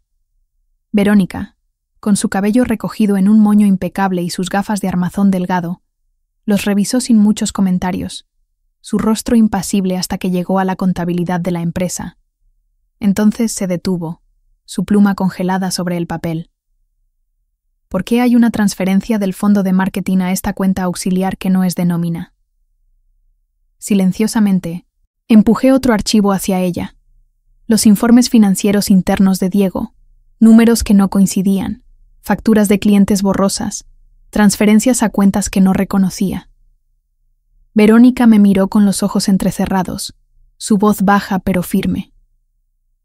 Lola, ¿te das cuenta de lo que acabas de descubrir? Asentí, mi rostro inexpresivo. No es solo un matrimonio. Esto podría ser fraude menor, si no es lavado interno. Ella dijo: empezaré a preparar la petición de divorcio y los documentos legales de apoyo. Pero si quieres mantener esto privado, necesitas mantenerte un paso adelante. Sonreí, la primera sonrisa genuina en días. Ya reservé mi boleto. Los encontraré en el avión, y cuando aterricemos, todo cambia. Esa noche, llegó la pluma con cámara. La probé en la oscuridad de mi habitación, asegurándome de que nadie me viera. Una pequeña luz azul parpadeó. Video claro, audio nítido. La guardé en mi bolso, el bolso que no dejaría a mi lado hasta ese vuelo. No sabía qué vería a bordo. No sabía cómo reaccionarían al verme. Pero una cosa sabía con certeza. Nunca más sería la mujer dejada atrás en silencio. Nunca. El lunes por la mañana, me senté sola en mi pequeña oficina en el segundo piso, la que Diego solía llamar mi rincón artístico inofensivo. Afuera, una llovizna suave golpeaba la ventana, y el aroma del café de la máquina automática llenaba el aire quieto. Abrí la laptop vieja que Diego dejó después de un viaje de trabajo el verano pasado. Fue entonces cuando empecé a sospechar que algo no estaba bien. Mentiras torpes, reuniones que se extendían hasta medianoche, la mirada vacía que me daba cuando hablaba de nuestra hija o de la fiesta de cumpleaños que olvidó. Fue entonces cuando instalé un software de seguimiento de correos, del tipo que se comercializa para que los padres monitoreen los dispositivos de sus hijos. Me dije que era para proteger las finanzas de la familia, para asegurarme de que todo estuviera en orden. Pero hoy ya no necesitaba excusas, necesitaba la verdad, y estaba dispuesta a encontrarla, sin importar cuánto doliera.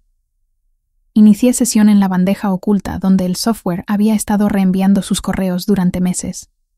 Mi corazón latía con fuerza, como si quisiera salirse de mi pecho, cada clic un paso más hacia un abismo que no podía evitar. Nunca había abierto esta bandeja antes. Tenía demasiado miedo. No estaba lista para enfrentar lo que podría encontrar. Pero ahora lo estaba. Unos clics y cientos de correos aparecieron, cada uno un fragmento de una vida que Diego había construido a mis espaldas. Presentaciones de Camila. Itinerario reconfirmado para Mérida. No esperaba extrañarte tanto. Me congelé. Mi respiración atrapada en la garganta. 18 meses. 1 año y medio de mensajes, planes, promesas que no eran para mí. Esto no era un error de juicio, una aventura pasajera. Era una estrategia a largo plazo, una segunda vida que Diego había tejido mientras aún me abrazaba cada noche, mientras aún me miraba a los ojos y me decía que me amaba. Seguí leyendo. Cada correo un nuevo golpe. Cada línea un recordatorio de cuánto había confiado en él. Había fotos adjuntas. Diego y Camila en un restaurante con vistas al mar, sus manos entrelazadas sobre la mesa. Una selfie de ellos en un parque, con árboles frondosos de fondo, probablemente en alguna de sus escapadas secretas. Un itinerario detallado para Mérida, con reservas en un spa. Una cena romántica en un restaurante que yo misma había sugerido años atrás para nuestro aniversario. Pero lo que más me heló no fue la aventura. Fue una transferencia bancaria enterrada en un correo de confirmación. $12,000 MXN de la empresa a una cuenta etiquetada como Apoyo Secundario de Marketing, beneficiario C. Ortiz Media. Apreté la mandíbula, mis dedos apretando el borde de la laptop. Camila Ortiz no tenía una empresa. Esa era una cuenta fantasma, una fachada. Y ese dinero pertenecía al negocio familiar, el que fundé con Diego cuando éramos 2 recién casados sin un peso, trabajando desde un garaje alquilado en la colonia Roma, soñando con un futuro que ahora él estaba desmantelando. No paró ahí. Encontré más correos, pagos anticipados repetidos, aumentando mes a mes. Primero unos cientos, luego miles, y finalmente una transferencia de 110,000 $, MXN a un banco extranjero con un nombre que no reconocí, registrado en las Islas Caimán. Me quedé entumecida, mis manos frías contra el teclado. No podía manejar esos números sola, o no podía descifrar la magnitud de lo que estaba viendo, pero sabía exactamente quién podía ayudarme. Esteban Cruz, el contador principal de la empresa, alguien que había estado con nosotros desde el primer día, un hombre callado pero leal, que siempre me había tratado con respeto, incluso cuando Diego me hacía sentir que mis preocupaciones eran exageraciones. Esa tarde, me reuní con Esteban en una pequeña cafetería en Polanco, lejos de las oficinas de la empresa, lejos de cualquier lugar donde alguien pudiera reconocernos. Llegó 5 minutos tarde. Aún el mismo hombre alto y callado que ajustaba su corbata antes de sentarse, sus ojos escaneando el lugar con cautela. Como siempre, no perdí tiempo. Deslicé un USB sobre la mesa, mi mano firme a pesar del nudo en mi estómago. Estas son las transferencias y correos internos de Diego. Revísalos y dime, ¿estoy loca? Esteban no hizo preguntas, no mostró sorpresa. Abrió su laptop, conectó el USB y sus ojos escanearon los datos línea por línea, su expresión endureciéndose con cada minuto. Después de 10 minutos, levantó la vista, su voz baja y áspera, como si temiera que alguien lo escuchara. Lola, esto es peor de lo que pensé. Algunas de estas transferencias cruzan el umbral legal. Hay señales claras de conducta financiera indebida, posiblemente fraude. Si esto sale a la luz, Diego podría enfrentar consecuencias graves. Apreté las manos en mi regazo, mis uñas clavándose en mi piel. Aunque lo sospechaba, escucharlo en voz alta aún se sintió como un cuchillo atravesando el lugar que solía llamar hogar. Esteban continuó, su tono profesional pero cargado de urgencia. Nombres de cuentas insuficientes, facturas de marketing fabricadas, transferencias a cuentas no verificadas. Si esto se investiga, Diego podría perderlo todo, no solo su puesto, sino su reputación. Y si hay más movimientos como este, podría haber implicaciones legales. Lo miré directamente a los ojos, mi voz apenas un susurro. Si no actúo, seré yo la que se hunda con él. Él asintió lentamente, su mirada llena de empatía. Necesitas protegerte, Lola, no solo emocionalmente, sino financieramente.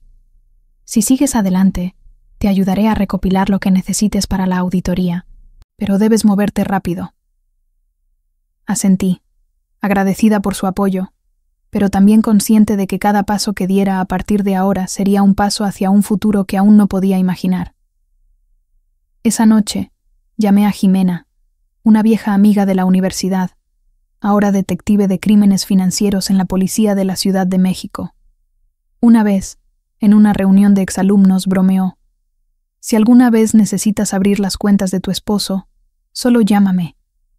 Di una risa cansada cuando contestó, mi voz temblando ligeramente: Jimena, esa broma de entonces, ahora es real. Estuvo callada unos segundos, el silencio pesado al otro lado de la línea, y luego dijo suavemente: cuéntame. Te escucho. Le conté todo, sin filtros, cada correo, cada transferencia, cada plan que Diego hizo sin saber que yo lo había leído todo. Le hablé de Mérida, de los boletos, de Camila, de las cuentas fantasma. Jimena fue reflexiva, su tono profesional pero cálido. Lola, esto es fraude de manual. Si quieres seguir adelante, puedo ayudarte a conectar con las personas adecuadas, pero necesitarás pruebas legales sólidas. Todo lo que tienes es un buen comienzo, pero debe estar respaldado por documentos verificables. Respondí, mi voz más firme de lo que esperaba. Las tendré. Ya estoy en camino. El viernes por la mañana, llegué al Aeropuerto Internacional de la Ciudad de México 3 horas antes. El cielo estaba frío y gris, con ráfagas de viento colándose por mi abrigo y enfriando mi espalda, pero mi mente nunca había estado más clara. Había impreso todo: papeles de divorcio, pruebas financieras, la carta de renuncia al consejo de Diego y un resumen legal de Verónica detallando las consecuencias exactas que enfrentaría si se negaba a cooperar. Todo estaba cuidadosamente guardado en un sobre azul oscuro, asegurado dentro de mi bolso de cuero negro, el mismo bolso que llevaba a las reuniones importantes, el que Diego una vez dijo que me hacía parecer imparable. Ahora, ese bolso era mi arma, mi escudo, mi declaración de independencia. Pasé por seguridad y abordé por la línea prioritaria de clase ejecutiva. El asiento 4C, el del centro, estaba listo. Me senté, me abroché el cinturón y saqué la pluma con cámara disfrazada, colocándola dentro del bolsillo de mi abrigo con la punta hacia la derecha, asegurándome de que capturara cada momento. Una asistente de vuelo me sonrió, su uniforme impecable, su voz suave. ¿Puedo ofrecerle algo antes del despegue? La miré y le di una sonrisa sutil, mi corazón latiendo con fuerza, pero mi rostro calmado. Champán, por favor. Estoy celebrando un nuevo comienzo. Tomé un sorbo, ligeramente ácido, frío, efervescente, un contraste con el peso que llevaba dentro. Nada como el vino que solía compartir con Diego en nuestras noches de sábado. Ahora estaba aquí, sola, completamente en control de un juego de ajedrez que él pensaba que estaba ganando. 10 minutos antes de que cerraran las puertas de la cabina, los vi abordar. Diego llevaba un blazer gris oscuro, pantalones caqui, y caminaba con esa confianza arrogante, como si el mundo le debiera atención, como si fuera intocable. Camila se aferraba a su brazo, con un vestido rojo ajustado que resaltaba cada curva, su cabello suavemente rizado, un bolso Gucci beige colgando de su hombro, el mismo bolso que una vez elogié en una cena, y que él descartó como un desperdicio de dinero. Levanté mi copa de champán, cubriendo parcialmente mi rostro, mi pulso acelerado pero mis manos firmes. Ay, no me permitiría flaquear, no ahora. Se acercaron a la fila 4. Diego se agachó para verificar los números de los asientos, su expresión despreocupada hasta que levantó la vista y se encontró con mis ojos. Se congeló, como si acabara de recibir un golpe en el pecho, su rostro palideciendo al instante. Todo su cuerpo se tensó, sus manos apretando el respaldo del asiento. Camila aún no se había dado cuenta de lo que pasaba, su sonrisa intacta mientras guardaba su bolso en el compartimento superior. Bajé mi copa lentamente y lo miré, mi voz apenas por encima de un susurro, pero cargada de una calma letal. «Hola, Diego». No respondió, solo abrió la boca, la cerró y la abrió de nuevo, como si las palabras se le hubieran atascado en la garganta. Camila frunció el ceño y se giró hacia mí, sus ojos entrecerrándose al reconocerme. Mostré mi pase de abordar, mi tono neutro.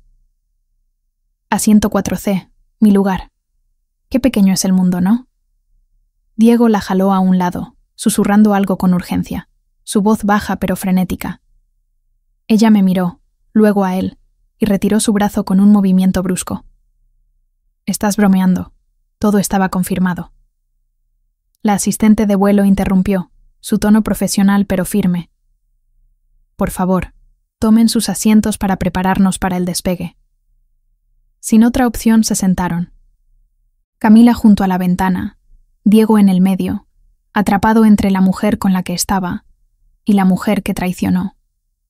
Saqué el sobre azul de mi bolso y lo coloqué suavemente en el regazo de Diego. Mis movimientos lentos, deliberados. «Ábrelo. Tenemos un vuelo de 2 horas. Tiempo suficiente para que leas cada palabra». Me miró, luego al sobre, intentando descifrar mi expresión, buscando alguna grieta en mi calma. Pero no titubeé. Si no firmas todo antes de que aterricemos, exactamente 24 horas después, se enviarán 3 correos. Uno al consejo de la empresa, uno a tus padres y uno a nuestra hija. Sabes exactamente de qué hablo.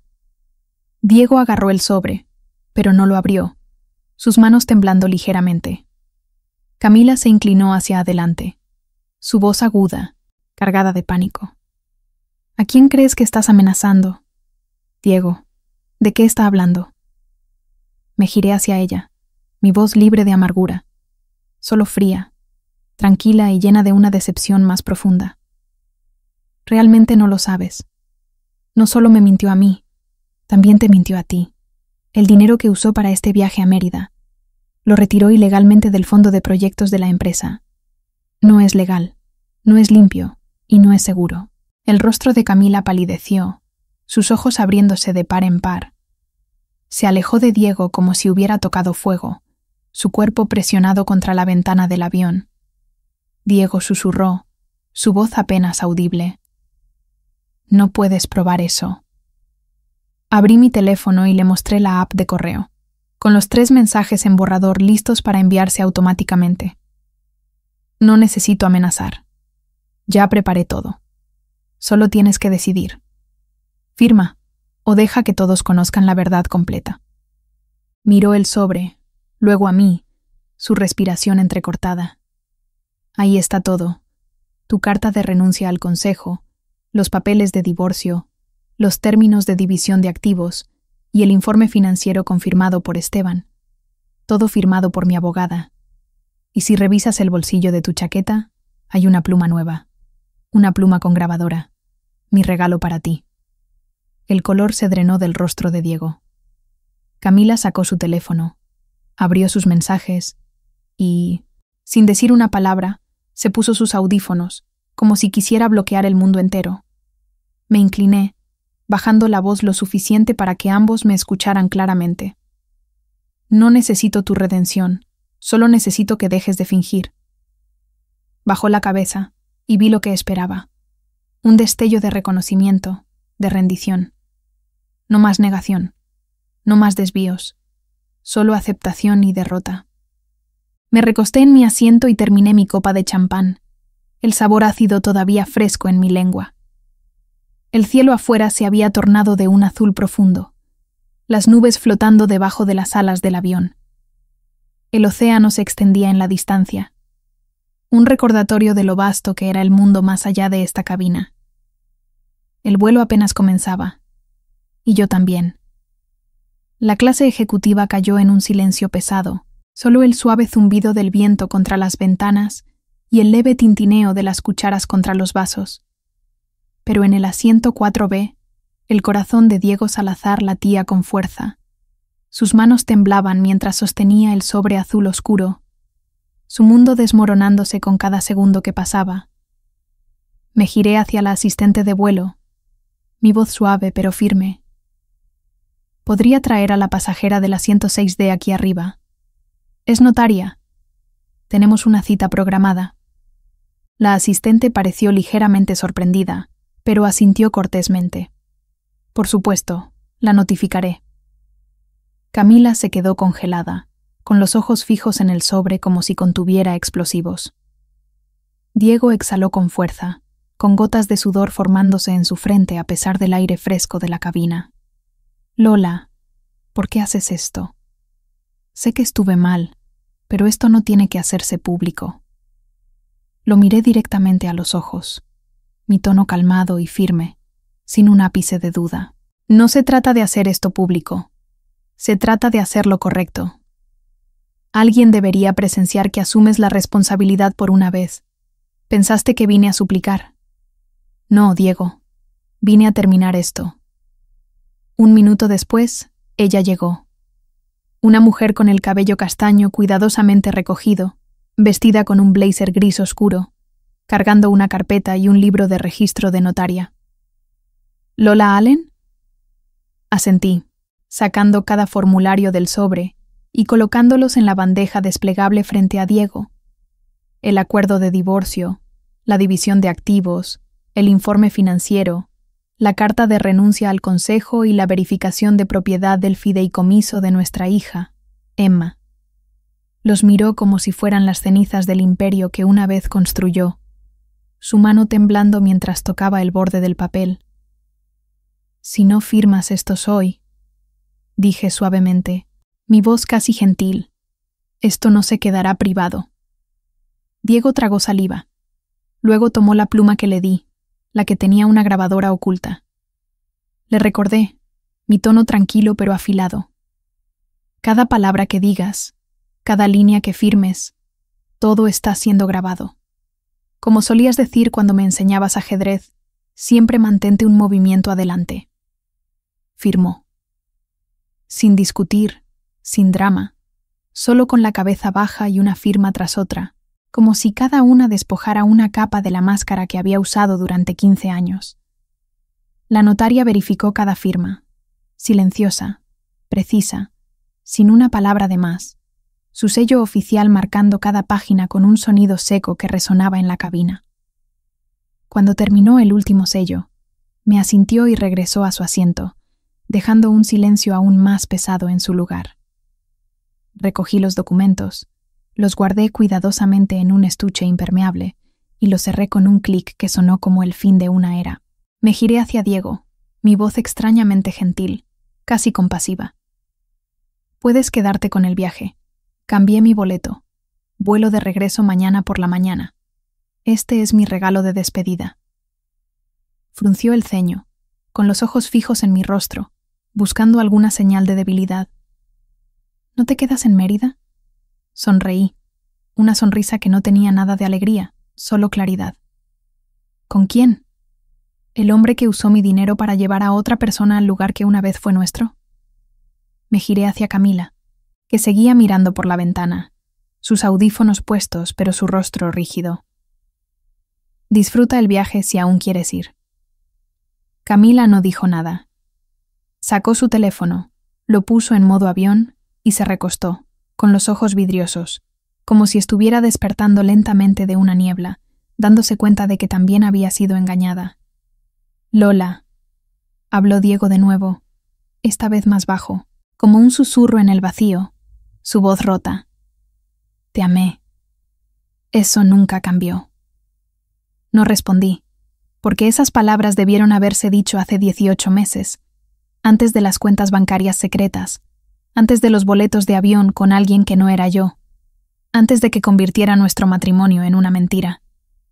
Me recosté en mi asiento, mirando por la pequeña ventana ovalada.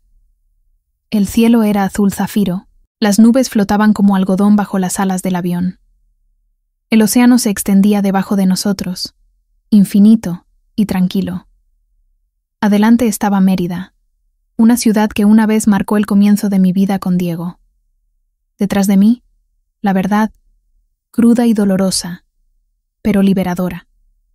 Y en este espacio intermedio, ya no estaba atrapada. Tomé otro sorbo de champán, el sabor ahora más dulce, más ligero, como si con cada trago estuviera soltando un poco más del peso que había cargado. Aterrizamos en Mérida justo después de las 9:00 de la mañana, hora local.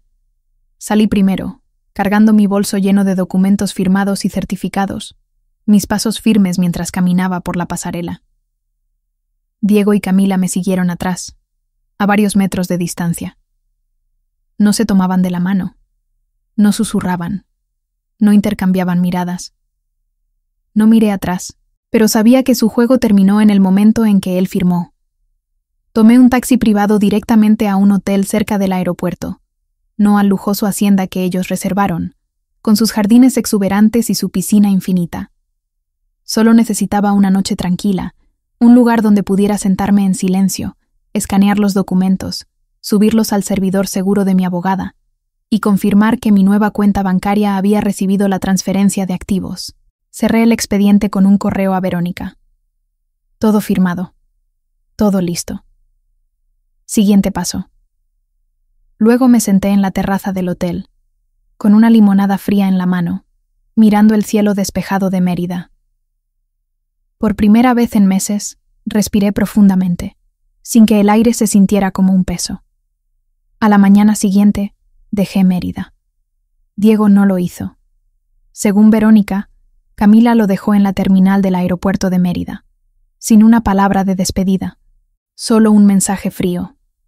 No soy parte de esto. Reservó un vuelo urgente de regreso a la Ciudad de México esa misma noche, dejando a Diego solo en un lugar que había planeado como su escape romántico.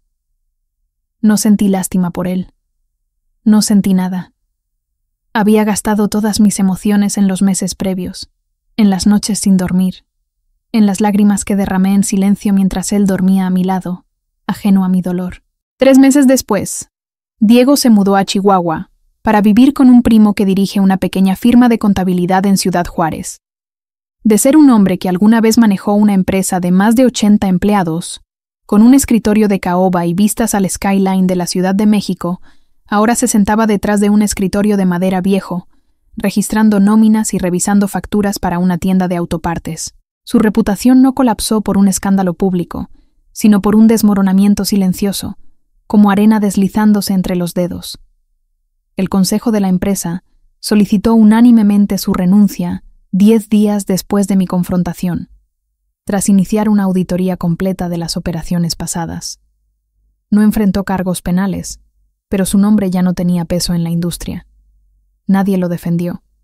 Nadie quería asociarse con un ejecutivo acusado de conducta financiera indebida, incluso si las pruebas no salieron a la luz pública. En cuanto a mí, conservé el 40% de la propiedad de la empresa, un porcentaje que negocié con Verónica para asegurar mi estabilidad financiera y la de Emma. Las acciones restantes se redistribuyeron bajo una cláusula de transición de liderazgo senior y nombré a Esteban como el nuevo director financiero. Las ganancias se convirtieron en una fuente constante de ingresos, un recordatorio de que, incluso en el caos, había protegido lo que era mío. Vendí la casa en Polanco, nuestro hogar familiar, que se había convertido en un museo de dolor, lleno de fotos enmarcadas de una vida que ya no existía, de una cocina que ya no resonaba con risas, de una cama que se sentía demasiado grande para una sola persona. Me mudé a San Miguel de Allende. Renté un departamento de 2 recámaras con un balcón con vistas a las montañas de Guanajuato. Un espacio justo para preparar café cada mañana, para ver la niebla levantarse de las colinas, para escribir en mi diario mientras el sol calentaba mi rostro. No tenía prisa por empezar algo nuevo. Nadie se apresura después de un terremoto como ese. Entonces, un día, Emma llamó a la puerta. Estaba ahí, con un suéter gris, sin maquillaje, sosteniendo una bolsa de papel con el logo de la panadería que solíamos visitar juntas en la Ciudad de México. Se quedó quieta cuando abrí la puerta, sus ojos buscando los míos, como si temiera que la rechazara. No dije nada. Solo me hice a un lado, dejando la puerta abierta. Emma entró, puso la bolsa en la mesa y sacó un USB de su abrigo. Estuve en casa de papá la semana pasada. Dejó su computadora desbloqueada. Lo vi todo. No pregunté qué vio. Solo asentí, mi corazón apretándose al ver el dolor en sus ojos. Estaba enojada contigo por quedarte callada, por no pelear, por no explicar. Pero ahora entiendo cuánto contuviste solo para protegerme. Nos sentamos juntas durante horas, en el pequeño comedor de mi departamento, con la luz del atardecer entrando por el balcón. No hubo gritos. No hubo necesidad de decirlo todo. Solo estar ahí fue suficiente. Hablamos de cosas pequeñas al principio.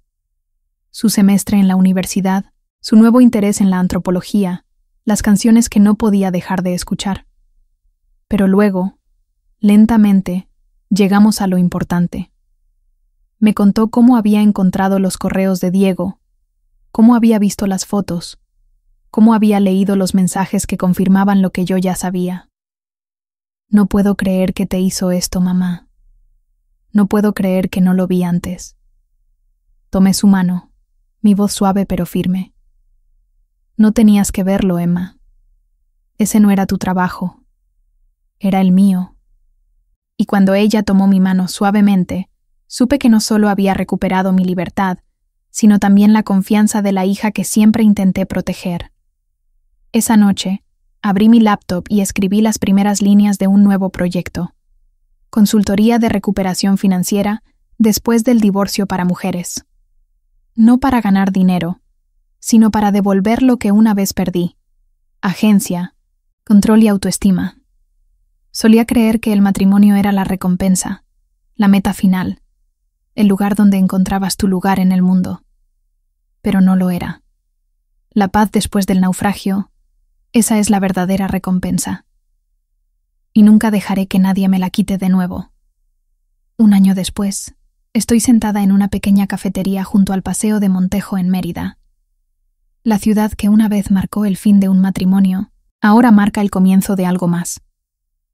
El aire fresco de la primavera es vibrante, lleno de vida. Una brisa llega desde la plaza principal, trayendo el aroma de pan de elote recién horneado, y el sonido de un trío yucateco tocando en la esquina, sus guitarras llenando el aire con una melodía suave. Tomo mi café de olla, con un cuaderno en la mano, esbozando la próxima lección para mi curso de construcción de libertad financiera después del divorcio, el cuarto en solo 6 meses. Lancé Renace ella el pasado octubre, comenzando en una pequeña oficina sobre una librería en San Miguel de Allende, con paredes de adobe y un escritorio que crujía cada vez que me sentaba. No esperaba que las consultas personales se llenaran tan rápido, que las mujeres de todo el país, de Tijuana a Oaxaca, de Monterrey a Chiapas, comenzarían a escribirme, compartiendo sus historias de matrimonios rotos, de confianza traicionada, de sueños aplazados. Mujeres que alguna vez fueron silenciadas en sus propios hogares, despojadas de su autonomía, de su voz. No necesitaban que las salvara, solo necesitaban un mapa, el que tuve que dibujar con lágrimas, silencio y una voluntad implacable. Cada correo que recibo es un recordatorio de por qué sigo adelante, de por qué convertí mi dolor en un propósito. Y ahora estoy sentada en el mismo lugar que una vez fue mi campo de batalla privado, la ciudad donde enfrenté a Diego y a Camila, donde tomé las riendas de mi vida. No hay amargura, no hay triunfo, solo la claridad tranquila de alguien que salió de la jaula invisible construida por otros. Mi teléfono sonó. Un mensaje de Emma. Ya casi llego. ¿Sigues en la misma cafetería? Sonreí, levanté la vista y la vi caminando por la calle, sosteniendo un ramo de flores de mayo y una mochila salpicada de manchas de acuarela. Emma ahora estudia género y cultura social en la Universidad Autónoma de Yucatán a través de un programa de intercambio.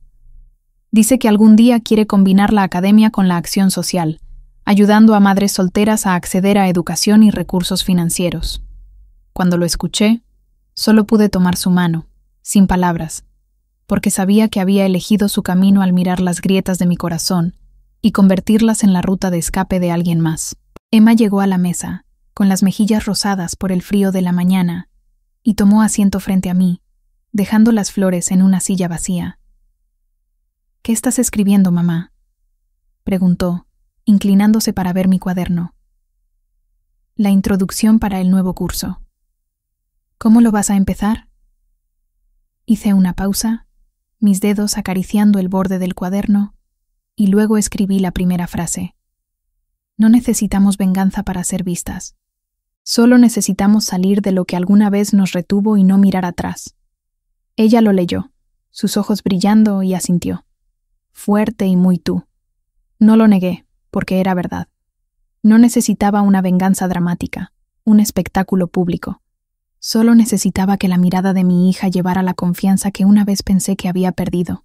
Pedimos comida, tacos de cochinita pibil y una jarra de agua de horchata. Y hablamos hasta que las luces de la calle se reflejaron en la superficie brillante del Paseo de Montejo. Hablamos de su universidad, de sus nuevos amigos, de cómo había aprendido a hacer pan de elote con una receta que le pasó una compañera de clase. Hablamos de mis planes para expandir Renace ella, de llevar el curso a más ciudades, de tal vez escribir un libro algún día. Y entonces, Emma dijo algo que se quedó conmigo. «Sabes, mamá, solía pensar que eras la persona más pasiva que había conocido. Siempre tan tranquila, siempre poniendo a los demás primero. Pero ahora pienso que eres la más valiente». Reí, una risa suave pero genuina. «La valentía no significa que no tengas miedo, Emma. Significa que sigues caminando aunque tus manos aún tiemblen». Ella sonrió. Luego tomó mi mano como lo hacía cuando era pequeña, cuando sacaba una mala calificación o peleaba con una amiga. En ese momento entendí algo. Mi victoria no estaba en los tribunales, ni en los acuerdos de activos, ni en los documentos financieros que aseguraron mi futuro. La verdadera victoria fue darme cuenta de que ya no necesitaba permiso para vivir como mi verdadero yo. La libertad no llega con fuegos artificiales, con grandes gestos o titulares. Llega como un exhalo silencioso, cuando ya no sientes la necesidad de probarle nada a nadie, cuando te das cuenta de que eres suficiente tal como eres. Nos levantamos y dejamos la cafetería cuando la noche se asentó por completo, las luces de Mérida brillando como pequeñas estrellas en el pavimento. Caminamos juntas por el paseo de Montejo, el aire fresco rozando nuestras mejillas, el sonido de la ciudad envolviéndonos como una caricia. Mérida aún brillaba como la primera vez que la visité con Diego, hace tantos años, cuando todo parecía posible. Pero ahora no caminaba junto a alguien en busca de sentirme suficiente. Caminaba conmigo misma, con un corazón sanado y una hija que entendía que la mujer más fuerte es la que sabe cuándo alejarse, cuándo reconstruir, cuándo levantarse. La historia de Lola no es solo sobre dejar un matrimonio roto. Es un recordatorio claro, vibrante, de que, cuando nos empujan al borde, las mujeres pueden levantarse y reconstruir sus vidas con una fuerza que nadie puede quitarles. En el mundo de hoy, cada vez más mujeres están aprendiendo a soltar lo que las hiere, no por venganza, sino para reclamar su libertad, su valor, su voz. Vivir fiel a ti misma no es egoísta. Es el primer paso hacia la sanación, hacia una vida que no necesita la validación de nadie más.